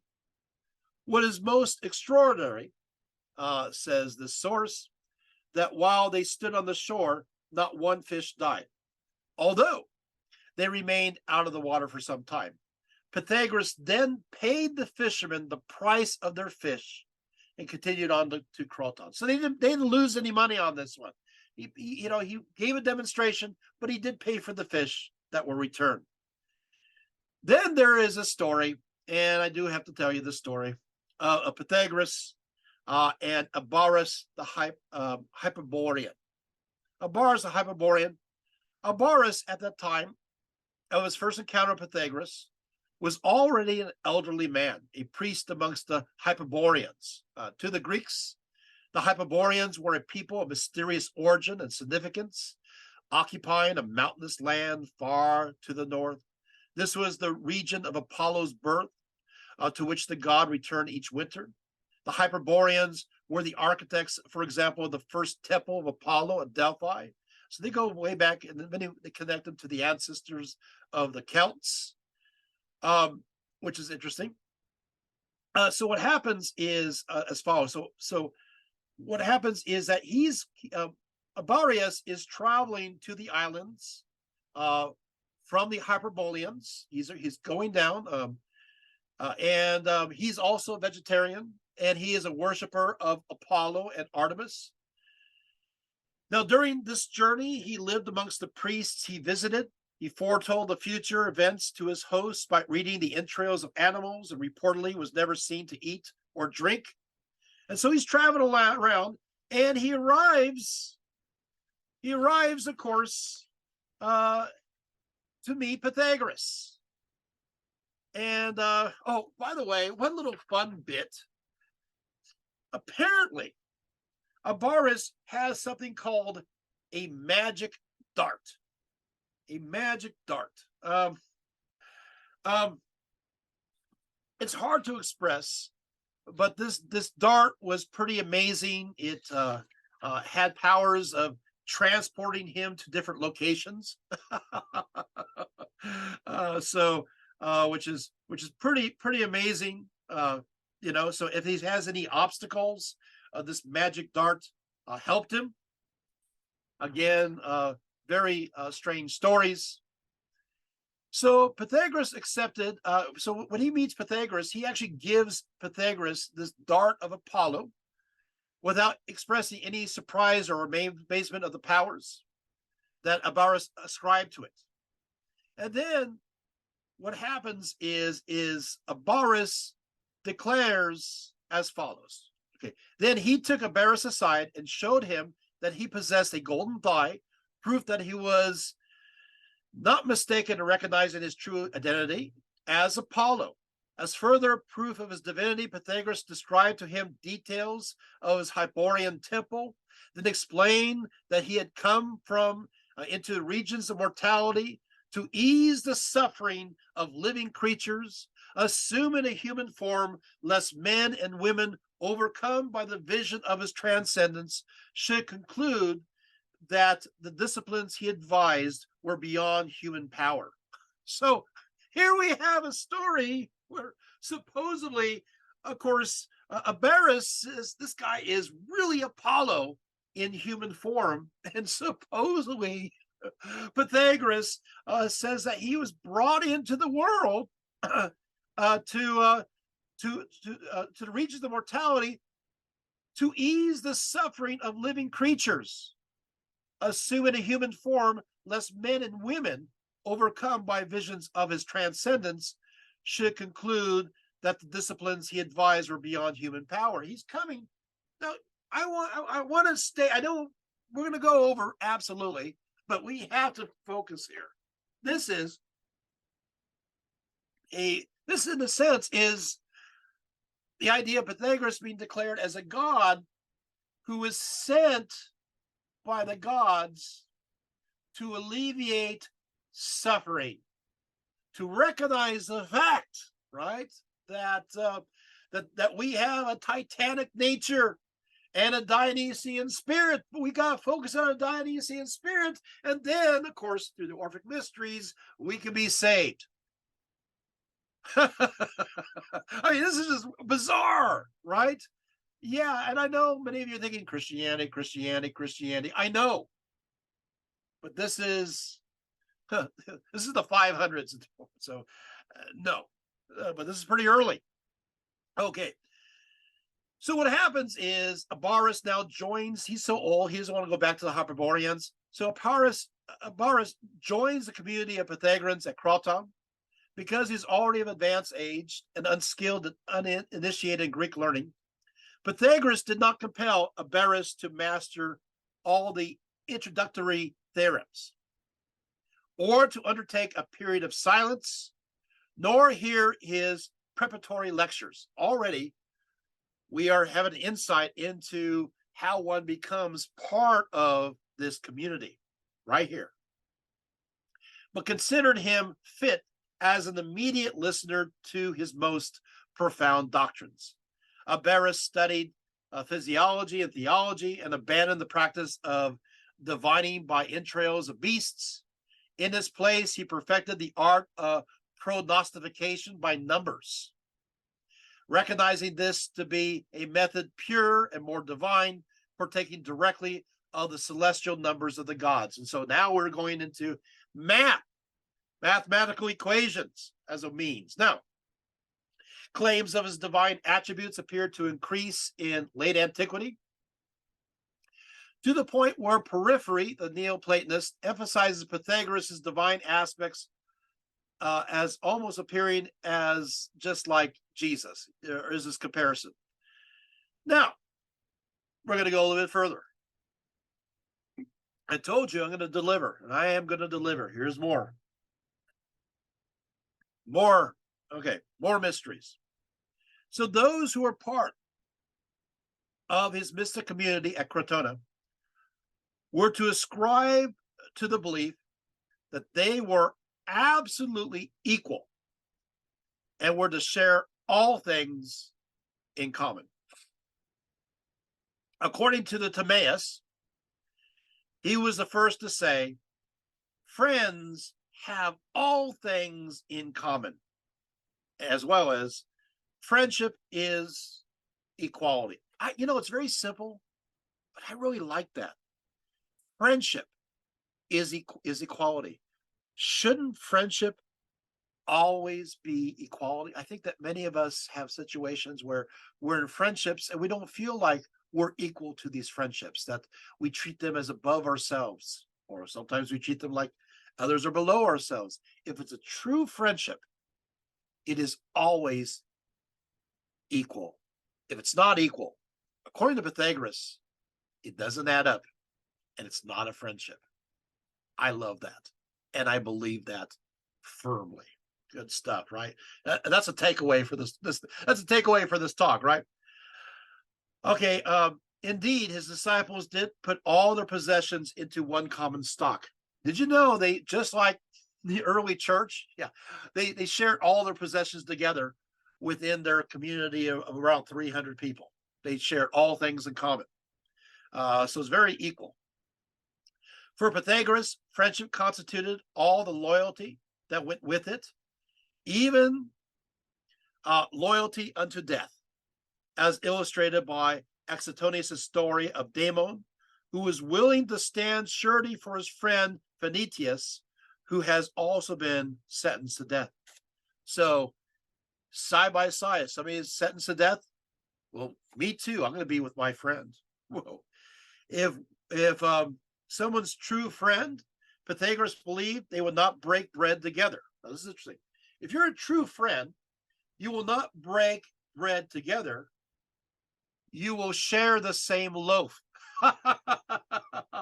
Hence, representing their unity. So I'll quote here: not to break bread, for once friends used to meet over one loaf, as the barbarians do even to this day, and you should not divide bread, which brings them together.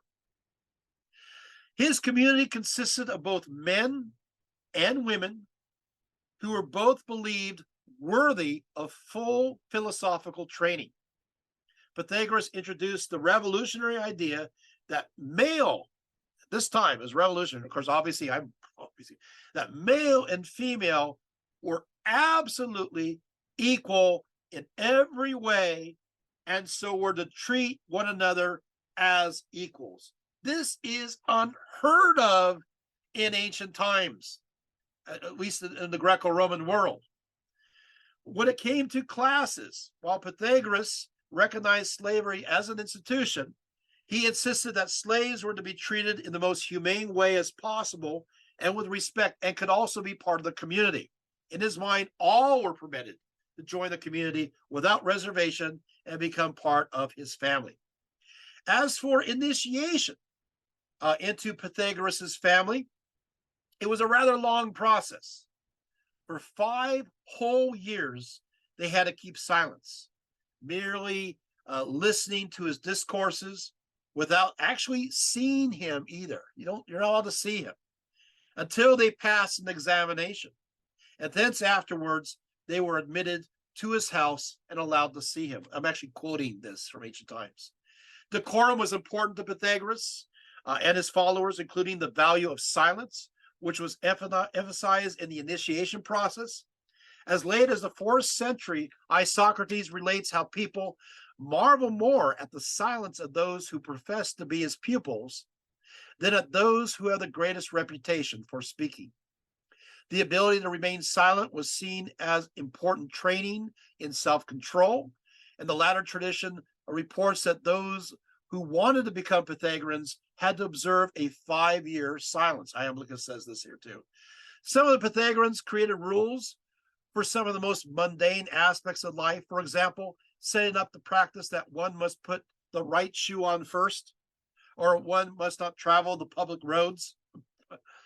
When it comes to deities, the ones that were revered the most were Zeus, no surprise, Demeter, no surprise, and of course Dionysus, no surprise, right?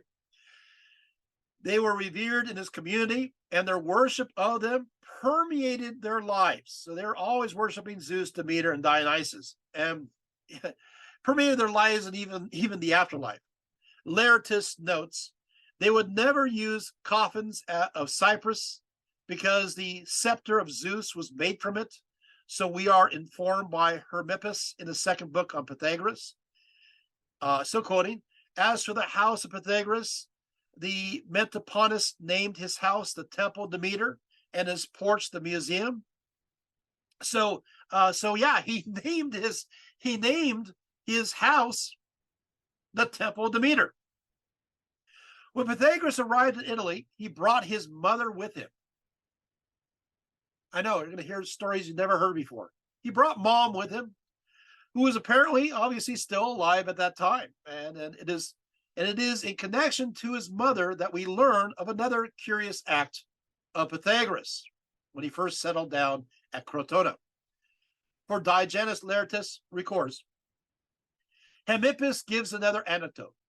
Pythagoras, on coming to Italy, made a subterranean dwelling, an underground dwelling. Hey, that sounds like a slave. Remember, a slave made this underground dwelling? Well, he made a subterranean dwelling and enjoined on his mother to mark and record all that passed in a 1 hour and to send her notes down to him until he should ascend. She did so. So he goes into this underground place and he stays there. I'm still reading the primary source. Pythagoras sometime afterwards came up withered and looking like a skeleton, then went into the assembly and declared he had been down to Hades, and even read out his experiences to them. They were so affected that they wept and they wailed and looked upon him as divine, going so far as to send their wives to him in hopes that they would learn some of his doctrines. And so they were called Pythagorean women, unquote, from ancient times. Whoa. So here Pythagoras, in a sense, creates his own personal mysteries of descent and ascent, which again really reminds me of his slave earlier, right? Self-initiated himself first and foremost into the mysteries he was then going to introduce to his followers at Crotona. His descent into Hades represented his death, and of course, his emergence represented his rebirth as something different and having a deeper knowledge. Often there is confusion over what he dictated and was written down and what he wrote and what his disciples wrote. And so there's this problem, this controversy. Diogenes Laertius says there are some who insist, absurdly enough, that Pythagoras left no writings whatsoever. This is Diogenes Laertius writing this from ancient times. At all events, Heraclitus, the physicist, almost shouts in our ear, Pythagoras, son of Menarchus, practiced inquiry beyond all other men, and in this selection of his writings made himself a wisdom of his own, showing much learning, but poor workmanship. The occasion of this remark, I'm still reading the source, was the opening words of Pythagoras' treatise on nature, namely, nay, I swear by the air I breathe, I swear by the water I drink, I will never suffer censure on account of this work. That's a quote from Pythagoras himself. Pythagoras, in fact, wrote 3 books. The first one was on education. This is from ancient times. The second was on statesmanship. And the third was on nature. Many scholars today still maintain that Pythagoras himself did not write anything, but he's like Jesus. Later on, relied on the students to do so, most notably his wife and daughters. That's a possibility. It is possible. But also the ancients are disagreeing. The story goes back and forth. That's why we're getting the position from ancient times. Many of the teachings of Pythagoras were supposed to be secret, as noted by Diogenes Laertius, and the rest of the Pythagoreans used to say that not all his doctrines were for all men to hear. Our authority for this being Antiochus in his 10th book of his rules. Meanwhile, Pythagoras is upset by the fact that Pythagoras students were so tight-lipped about his teachings that it was difficult to figure out what he taught. Aristotle adds how Pythagoreans guarded amongst their very secret doctrines that one type of rational being is divine, one human, and one such as Pythagoras, right? Furthermore, not many people actually heard Pythagoras speak. In fact, according to ancient times, this is a quote, not less than 600 persons went to his evening lectures, and those who were privileged to see him wrote to their friends, congratulating themselves on a great piece of good fortune. Wow, unquote. It was during the time of Plato, in the latter part of the 4th century, that much of his doctrines were fully revealed. Okay, down to the time of Philolaus, it was not possible to acquire knowledge of any Pythagorean doctrine, and Philolaus alone brought out those 3 celebrated books, which I just quoted as being, which Plato sent 100 minas to purchase. So Plato, he wants these mysteries of Pythagoras, and so he paid, paid for this purchase. He bought these books. So obviously he's a follower of Pythagoras. Plato, aha moments, waking up. This is a big deal. Of course it is. Pythagoras has a lot of influence. Pythagoras was most famous in Greek and Roman era for his beliefs concerning the transmigration of souls, also known as reincarnation. In fact, Pythagoras was often directly connected as the first Greek philosopher to fully articulate this idea, which was often alluded to from before, but not put together in a systematic way.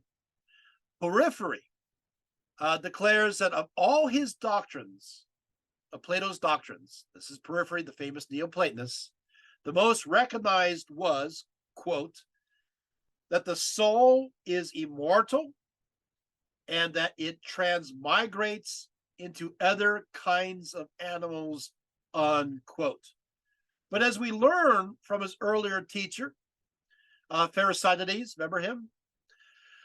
As we learn, it is not that others did not allude to such beliefs before or after his time. Yet, according to Aeon of Chaos from the 5th century BCE, Pythagoras was the master over his teacher, stating that Pherecydes was, although dead, he has a pleasant life for his soul.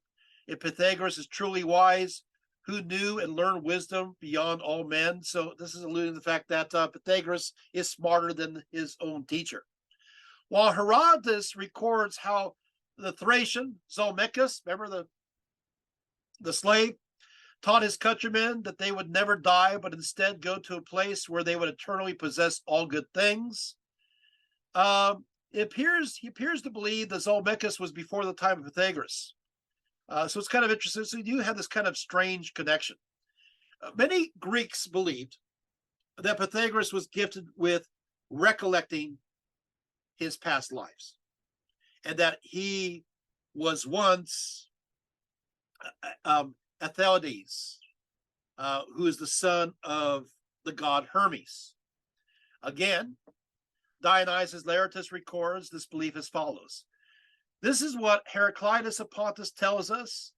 He used to say about himself that he had once been Eluded and was accounted to be Hermes' son. And Hermes told him he might choose any gift he liked except immortality. So he asked to retain through life and through death a memory of his experiences. Hence, I'm still quoting from ancient times, hence in life, he could recall everything.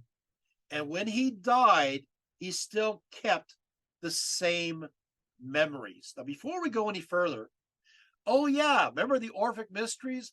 Oh yeah, remember don't drink from the river, sorry, the spring of lay, the forgetfulness, drink from the lake of memory. Not that he's achieving liberation necessarily, but it looks like there's this idea that those in the Orphic mysteries are able to remember their past lives. This is an example. I'm going to keep quoting. Don't worry.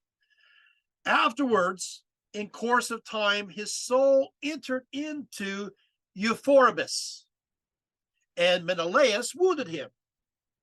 Now, Euphorbus used to say that he had once been Achilles and obtained this gift from Hermes, and then he told of his wanderings of his soul and how it migrated hither and thither, and how many plants and animals it had come, and all that it underwent in Hades, and all that the other souls had to endure. That's a lot to unpack. So basically what's happening is perhaps in between these lifetimes or before, your lives go through plants as well as animals, your soul.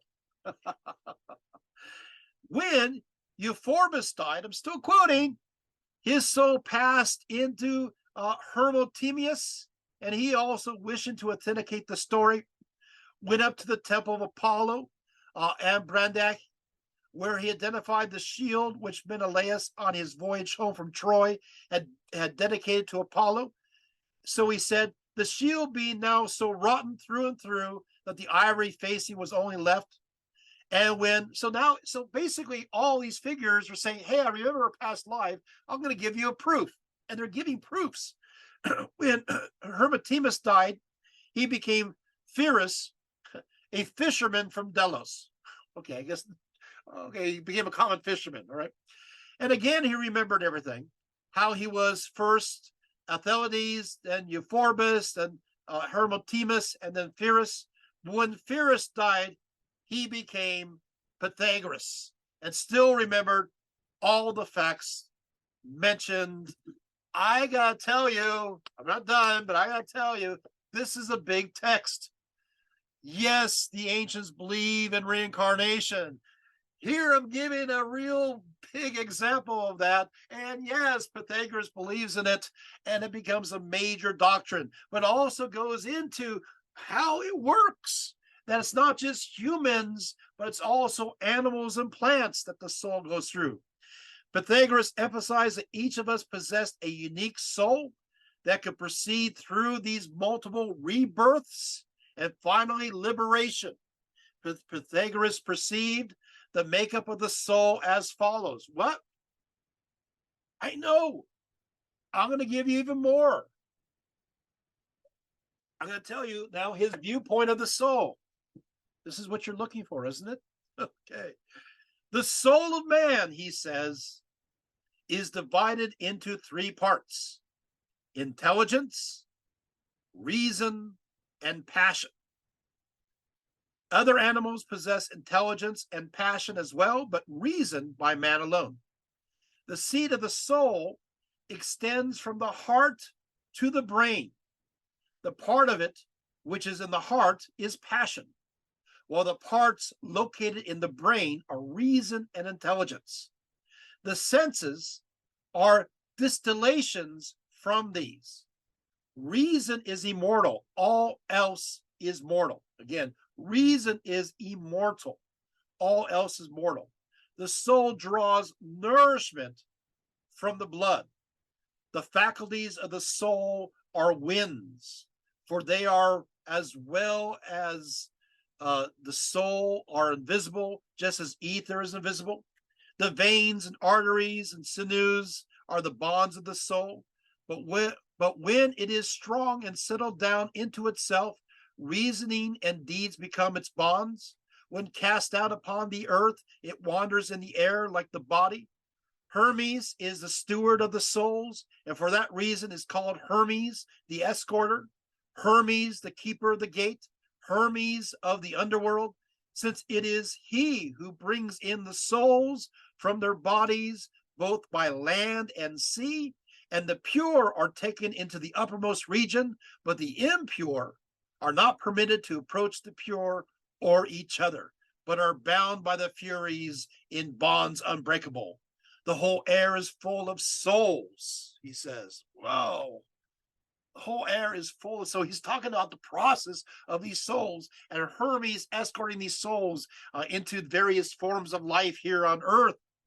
But he says even the whole air is full of souls, which are called the jinn or genie or heroes. These are they who send men dreams and signs of future disease and health, and not to men alone, but to sheep also and cattle as well. And it is to them that purifications and lustrations, all divination and omens and the like have reference. The most momentous thing in human life is the art of winning the soul to good or evil. Blessed are the men who acquire a good soul, and if it be bad, they can never be at rest, nor ever keep the same course 2 days together. Whoa, okay. It's so much here. We got to keep going, but you now understand how he understands the soul. I like the whole air. Everything is full of spirits and souls. Everything is alive. So it's very animistic in many ways. The soul is everywhere, but still guided from place to place. And it is more than just humans. It's animals and plants and so forth. Whoa.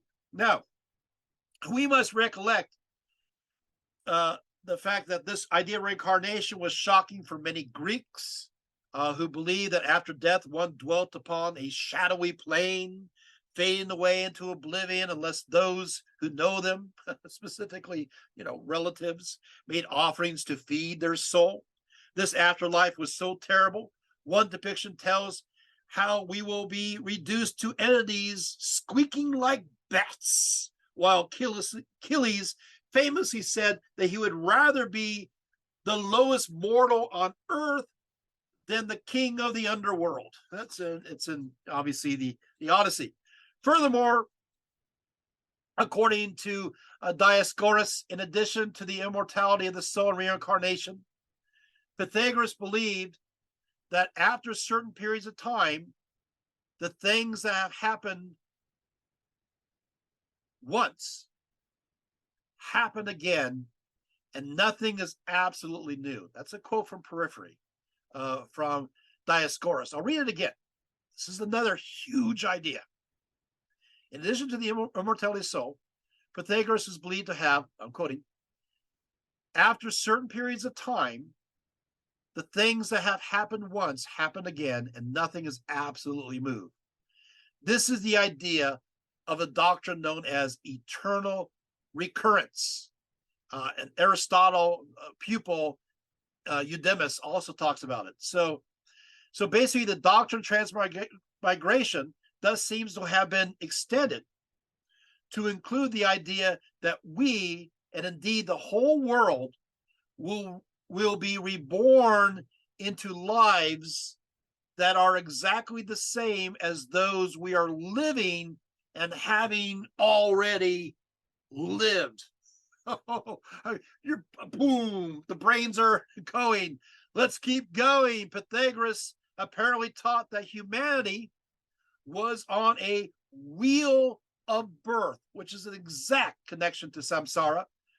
This is, which is the wheel of suffering in Hinduism and, of course, Buddhism, where he taught that what one does in this life, whether good actions or bad actions, which, of course, will be understood as karma in Hinduism, will directly determine where the soul will go in the next life. Pythagoras asserted, quote, from ancient times, the soul bound now in this creature, now in that, thus goes on a round ordained of necessity, unquote. If one wanted to move on to a better life the next time and eventually be liberated altogether, certain ethical standards need to be observed. To be free of this mortal coil, Pythagoras taught that one, first and foremost, had to be followers of the truth, not falsehood. Pythagoras said that he was dedicated to telling the truth without compromise as much as possible. One story told about his experience in Hades. Yeah, he's telling a story about him in Hades, in between one of his multiple lives that served as a warning to him that his pursuit to truth must never waver. The story goes, the same authority, as we have seen, asserts that Pythagoras took his doctrines from the Delphic priestess Thermostylia. Hieronymus, however, says that when he had descended into Hades, he saw the soul of Hesiod bound fast to a brazen pillar and gibbering, and the soul of Homer hung on a tree with serpents writhing about it, this being their punishment for what they had said about the gods. He also saw under torture those who would remain faithful, those who would not remain faithful to their wives. This, says our authority, is why the people of Croton honored them. And so, of course, honored them. So Aristippus of Cyrene affirms his work on the physicist that he was named Pythagoras because he uttered the truth as infallibly as the Pythian oracle. So basically, telling the truth is one of the biggest way out of the material realm and to be free of the shackles of this domain. So I'm telling you now more of how Pythagoras tells us to get out of the situation, to be liberated. Okay. Now, for his followers, Pythagoras established certain purification rites to achieve this goal of eventual liberation. These rites included rules for ethical conduct, dietary observations, and ascetic disciplines, paralleling that prescribed by, of course, Indian guru. As noted by Diogenes Laertius concerning Pythagoras, purifications is by cleansing, baptism, and lustration, and by keeping clean from all deaths and births and all pollution, and abstaining from meat and flesh of animals that have died, mullets, gurnards, eggs and egg-sprung animals, beans, and other absences prescribed by those who perform mystic rites in the temple. He emphasized the idea of the moderation of all things. So no overeating, no over drinking, and he says drinking he calls in a word a snare, and this continents all excess, saying that no one should go beyond due proportion either in drinking or eating, or even sexual indulgence too. He says, keep to the winter for sexual pleasures. In the summer, abstain. They are less harmful in autumn and spring, but they are always harmful and not conducive to health. Asked once when a man should consort with a woman, he replied, when you want to lose the strength that you have. Anyway, yet the highest goal was to achieve special knowledge that will enable one's soul to transcend this life, which entailed a love of wisdom. Hence, many Greeks believed that Pythagoras was the one who coined the phrase philosophy, which does, of course, mean the love of wisdom. But no special knowledge would arrive without properly addressing the source of that knowledge, that being the gods themselves, and so they must be given their full due recognition and worship properly. And so, as an essential part of his ethical philosophy, Pythagoras emphasized the importance of proper and well thought out religious ritual and reverence to the gods. So he's not to let victims be brought for sacrifice to the gods, and to worship only at the altar, unstained with blood, not to call the gods to witness man's duty, being rather to strive to make his own words carry conviction, to honor their elders, on the principle that the precedence in time gives a greater title of respect. Basically, it goes on, talks about friends and other people. He says, basically, you got, in order to honor gods, you know what you got to do? You got to honor your fellow person. You got to honor your friends. You got to honor, he mentioned specifically, the elderly. Then you are in right accord to the gods. Does that make sense? It's like, don't go to the gods and, try to do all these rituals. They're empty, because the gods want you to get along with everybody, to make peace with everybody, with your brother, with your sister, with your mother, with your father, with your friends, with your grandma, grandpa, everybody. I love how he mentions the elderly here. Is this interesting? You guys learning things? Okay. Otherwise, you're a hypocrite. Now, he says, as a basic belief, Diogenes Laertius said of Pythagoras that he, quote, forbids us to pray for ourselves because we do not know what will help us. He believes it is for others to pray for us, and together we are helped. But the gods themselves know what's best for us. So we're supposed to pray for others, and others are supposed to pray for us. We do have some of the rituals here. He is kind of picky on something. Some of the rituals to be followed were quite particular.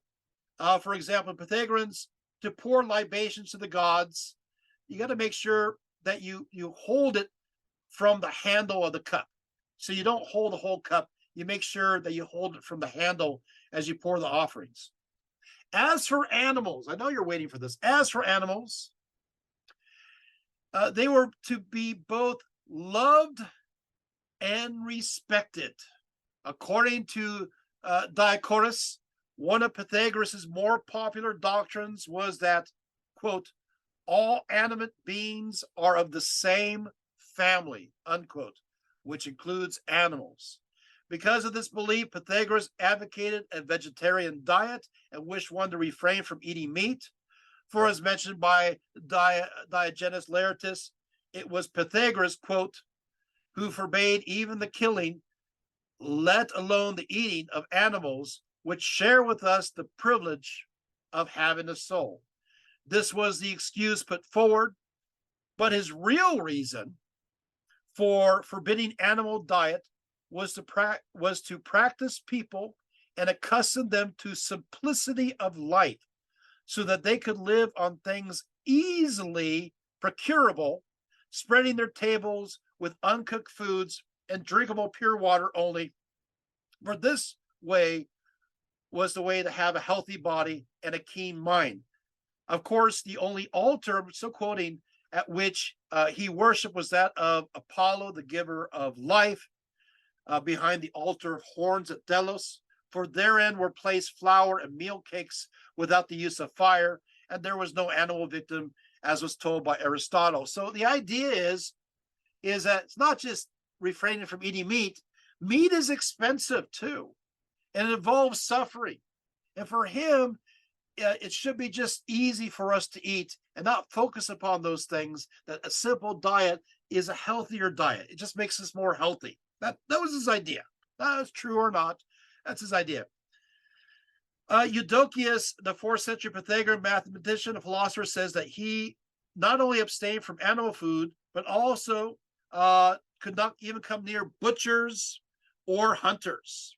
And so, however, Aristotle said that this is not true.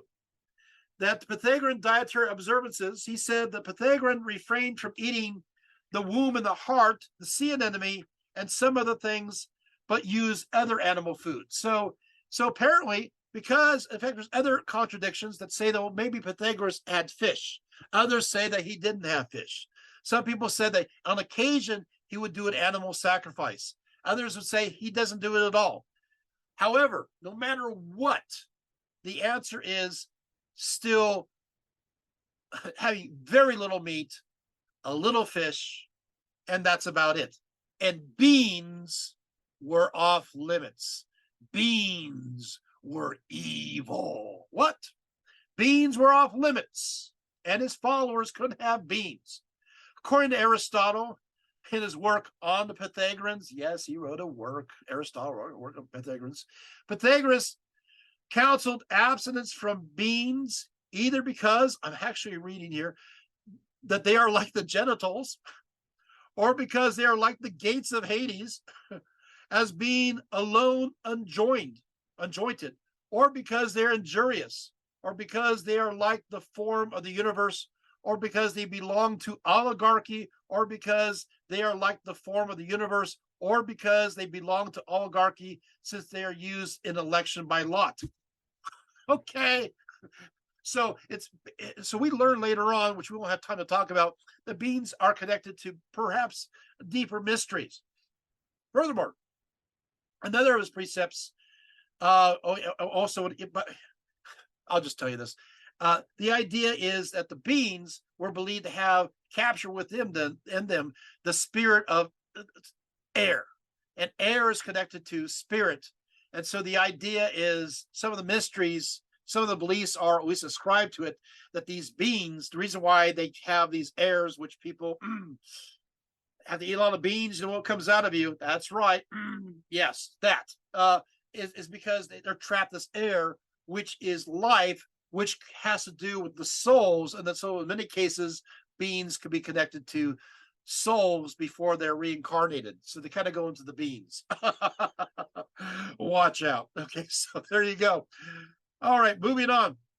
As to his own personal diet, some say he contented himself with just some honey or a honeycomb or bread, never touching wine in daytime, and with greens or boiled or raw for dainties, and fish but rarely. So again, yeah, fish as a diet. But fish wasn't considered meat in the ancient world as a whole, for many in the ancient world. In dress, Pythagoras' robes were white and spotless.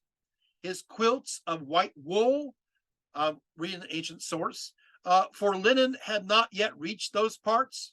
He was never known to overeat, to behave loosely, or to be drunk. He would avoid laughter and all pandering to tastes, such as insulting jests and vulgar tales. He would punish neither slaves nor free man in anger.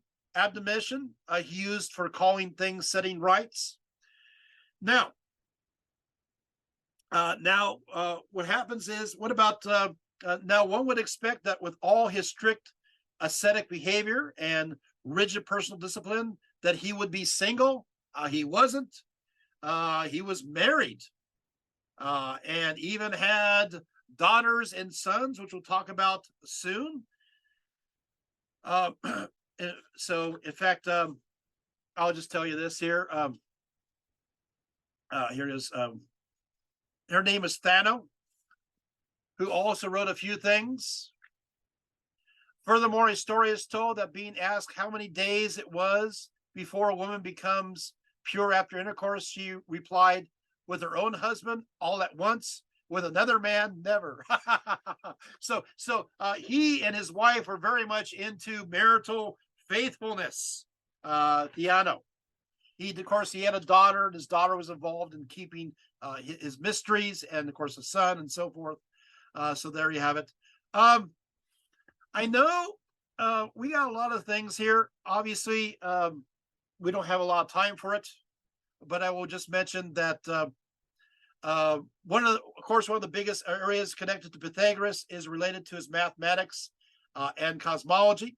While Plato, Aristotle do not mention Pythagoras' works in this area, we must remember that they were not interested in investigating that topic in relation to philosophy, but others were. And so we do have Pythagoras proposed that musical notes could be converted into numerical ratios. Eventually, he came to believe that all things could be understood as numerical, as mathematics.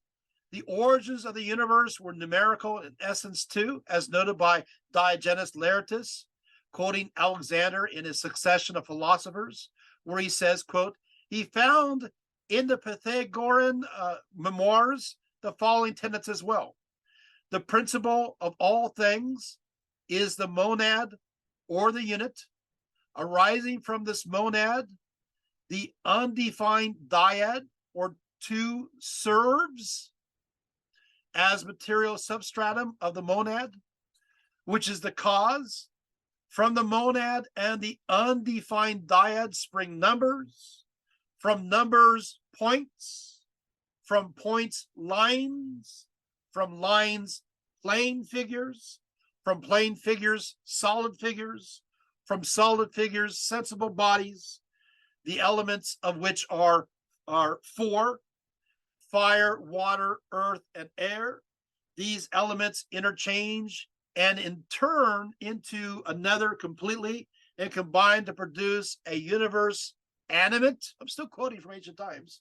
Animate, intelligent, spherical, with the earth at its center, the earth itself too being spherical and inhabited roundabout. Unquote. So here the numbers descend into objects and to the very round earth.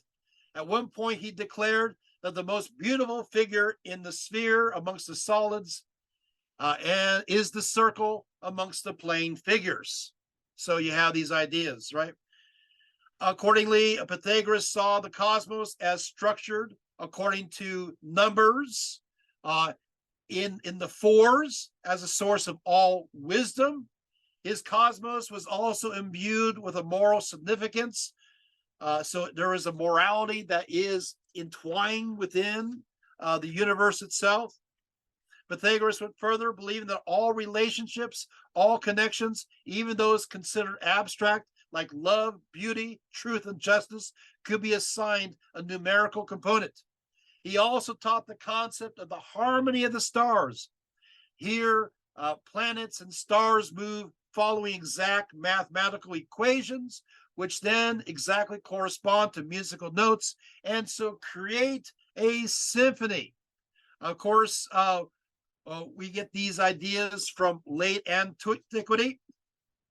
He also talks about the idea that there are also antipodes of our hours. Down and up, light and darkness have equal parts in the universe. So have hot and cold, dry and moist. I know we're getting a New York accent there, sorry. And of these, if hot preponderance, we have summer, if cold, winter. He believes in this duality of opposites that work together.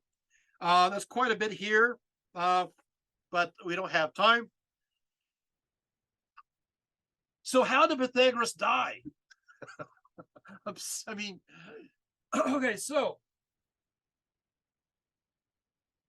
I feel like an athlete for scholasticism. Okay. All right. So how did Pythagoras die? For this information, it really depends on who you ask. Diogenes Laertius says, Pythagoras met his death in this wise. As he sat one day amongst his acquaintances at the house of Milo, it chanced that the house was set ablaze out of jealousy by one of the people who were not accustomed, worthy of admittance to his presence. Though some say it was the work of the inhabitants of Croton, anxious to safeguard themselves against the setting up of a tyranny. So they're basically burning down the house of Milo. One, maybe because somebody's angry because, I was not a proper initiate. I didn't make it in. Well, yeah, it's probably because you couldn't stay quiet for 5 years. So that's maybe it. Anyway, or it could be the fact that, remember, he kind of created this little commune government. Well, some of the people in the nearby town are afraid that's going to turn into a tyranny. Anyway, so Pythagoras was caught as tried to escape. He got as far as a certain field of beans, where he stopped, saying he would be captured rather than cross it. I told you, he's against beans. He's against beans so much that he won't even cross a field of beans. He said he'll capture rather than cross it and be killed rather than parade about his doctrines. And so his pursuers cut his throat. So also were murdered more than half of his disciples, to the number of 40 and thereabouts. It looks like they have been reduced in number from 300, that's half, 40, down to 80, right? But a very few escaped, including Archippus of Tarentum and Lysias already mentioned. Wow. So But there's one poet proclaimed, "Woe, woe, whence Pythagoras this deep reverence for beans? Why did he fall in the midst of his disciples? A bean field there was his durst not crossed. Sooner than trample on it, he endured to be slain at the crossroads by the man of Akratos." Well, so you can see beans are prohibited. Are they sacred? Are they reincarnated souls? What is it? But you don't mess with the beans. Can you believe he died because he wouldn't cross a field of beans? But of course, there's still another version, also recorded by Diogenes Laertius. Dioscorus, however, says that Pythagoras died a fugitive in the temple of the Muses at Metapontum after 40 days of starvation. Heraclides, in his epitome on the lives of Satyrus, says that after burying Heraclides of Delos, he returned to Italy, and when he found Cylon of Croton giving a luxurious banquet to all and sundry, he retired to Metapontum to end his days there by starvation, having no wish to live any longer. On the other hand, Hermippus relates that when the men of Argumentum and Syracuse were at war, Pythagoras and his disciples went out and fought with the army, and they were killed by the Syracusans. There's lots of stories of how he died. Self-starvation, not crossing a field of beans, or died in battle. Whatever the case, Pythagoras was already very old by that time. According to Heraclides, he was 80 years old when he died, and this agrees with his own description of his life of man. Though most authorities say he was 90. That's an ancient source saying most authorities say he was 90. And you're thinking, okay, give me 10 minutes and we'll be done. Because this is one of the most important parts. Because what happens is he leaves a legacy of female philosophers. What? Theano, his wife, was a co-philosopher. She was? They're a team. You got that? We always think of Pythagoras. No, it's a team. Born at Crotona around 546 BC, Theano was a daughter of Brontius, who is both a physician and a devotee of the Orphic mysteries, and so received a very fine education as a result, having a very deep love of mathematics. One day, Pythagoras arrived from Samos to her city and began to attend. She began to actually attend his various talks. She found him very compelling, found him very handsome, very mesmerizing. And what happens is they started talking to one another.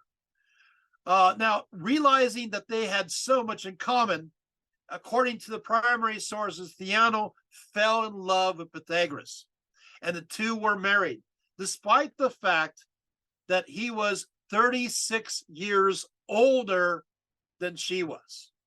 Together, they had 5 children, 3 daughters named Damo, Mia, and Ergonote, and 2 sons named Mesarchus and Telagus, respectively, although the sons don't do much in philosophy, which I think is interesting. With her husband Pythagoras, Theano never ceased to study philosophy and became a powerful philosopher of her own right.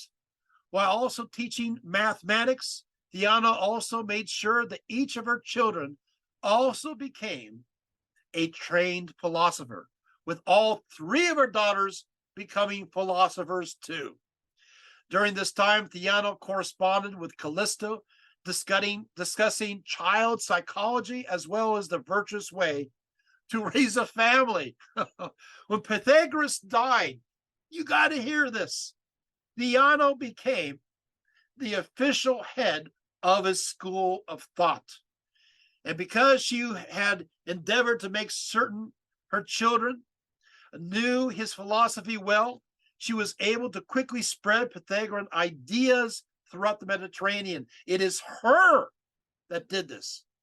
Now, this is my one quote from a secondary source. Mary Beard writes, after the death of Pythagoras, which occurred at the end of the 6th or the beginning of the 5th century BC, Theano carried on the central school of the order. Just how many daughters she and Pythagoras had is a matter of guessing, but some of them seem to be well established in records. Women who, as teachers, writers, missionaries, disseminated the philosophy of their parents, unquote. Without, now this is me talking, without Theano, much of the works of Pythagoras would have been lost. Theano wrote a biography on her husband entitled The Life of Pythagoras, excerpts of which survive from quotations by others. Athenaeus, Diogenes Laertius, Iamblichus, and Assueda all referred to both her and her many works. Theano's work on virtue was addressed to Hippodamus, who is the famous architect and city planner. He's the one who invented the grid system of blocks that we use today. She also wrote a work on cosmology and a work on the theory of numbers. We also have letters in her name. In her work entitled, wow, she's prolific. Yes, she is. How come we don't know about her? In her work, Construction of the Universe, Theano asserts the cosmos must be understood mathematically as a construct of simple proportions. For her, the universe was organized into 10 concentric spheres corresponding to the sun, the moon, Saturn, Jupiter, Mars, Venus, Mercury, Earth, counter Earth, and the stars. And it all goes around this fixed central fire. Of course, the fixed stars do not move. According to Theano, the distances between the concentric spheres and the central fire are the same arithmetic proportions as the interval of the musical scale. Theon's other great work, here he goes, other great work is called The Golden Mean, which of course became the basis for golden geometry. Many believing that she is the first philosopher to publish a work on the topic of the golden mean. Some scholars believe the idea of the golden mean was actually founded in her work on virtue earlier as well. And then, of course, you have the daughter, two of them. You have Damo. Well, Theon ensured the philosophy of Pythagoras continued on, adding her own special variations to his theories regarding the golden mean and the layout of the cosmos. Their eldest daughter, Damo, was entrusted with preserving and editing the writings of her father.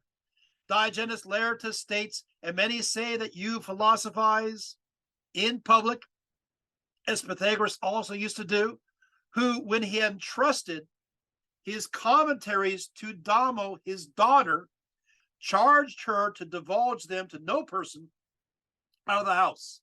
And she, though she might have sold his discourses for so much money, would not abandon them, for she thought poverty and obedience to her father's injunctions more valuable than gold, and that too, though she was a woman. And basically, she's not gonna. She's so now you got the wife is continuing the legacy of Pythagoras, and the daughter is entrusted with making sure the writings are safe. The 3rd century Neoplatonist Iamblichus says that the Pythagoreans specifically gave Damo his treatise on the gods. Pythagoras composed his treatise on concerning the gods. He received assistance from Orpheus, whereupon indeed the theological treatise is subtitled, and of course he gives it to his daughter.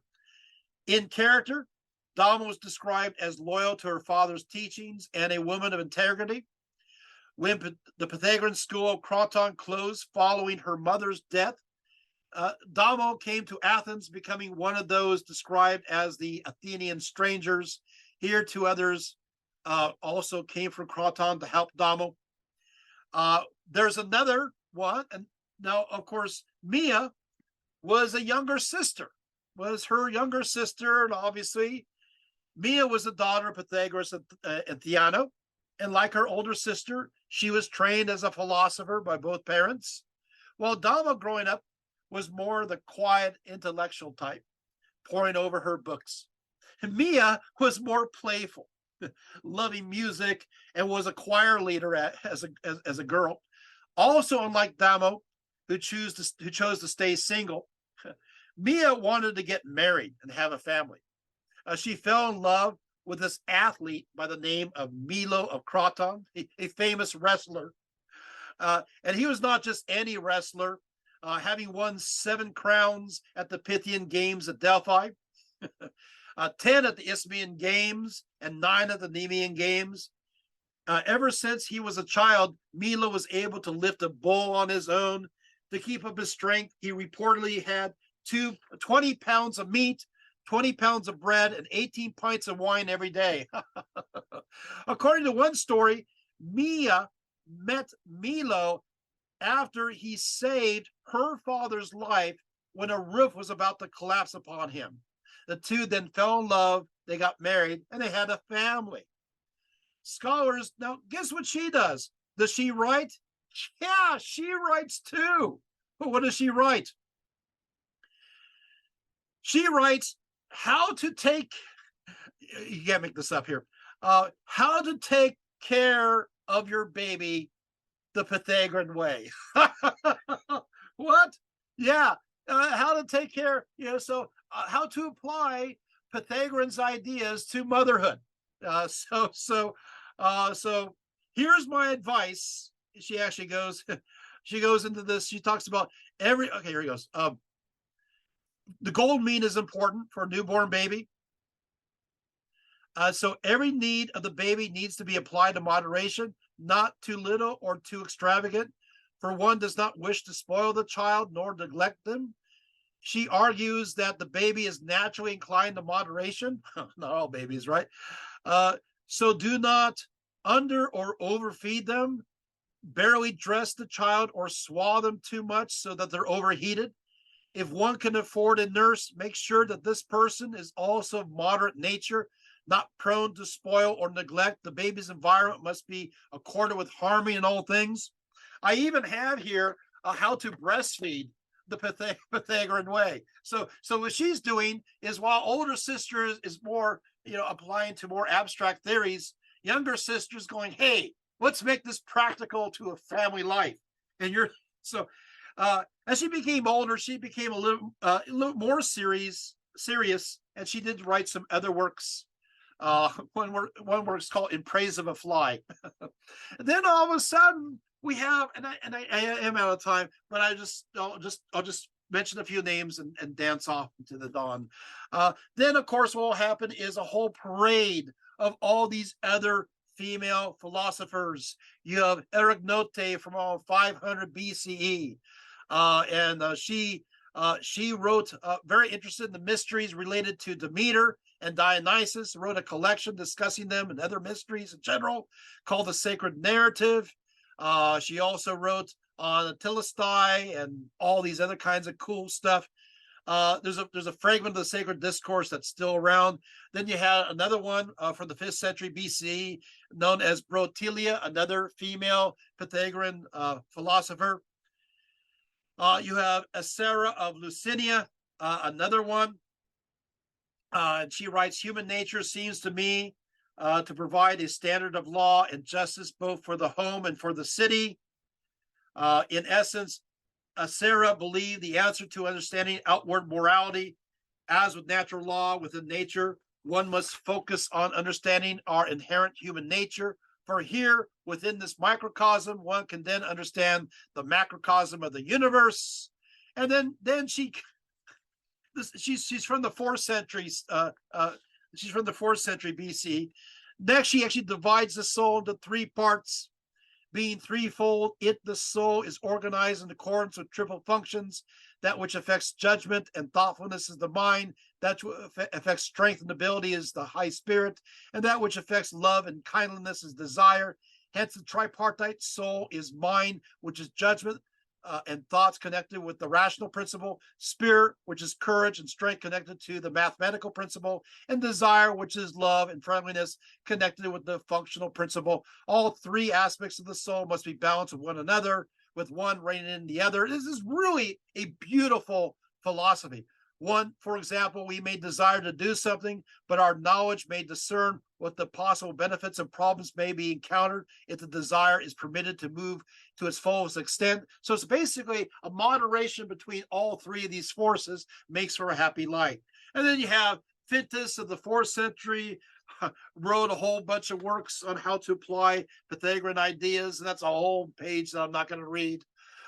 And then you have Timarchus of Sparta in the 4th century, yet another, and Melissa in the 200s, and Ptolemaeus of Cyrene, and on and on and on. Wow.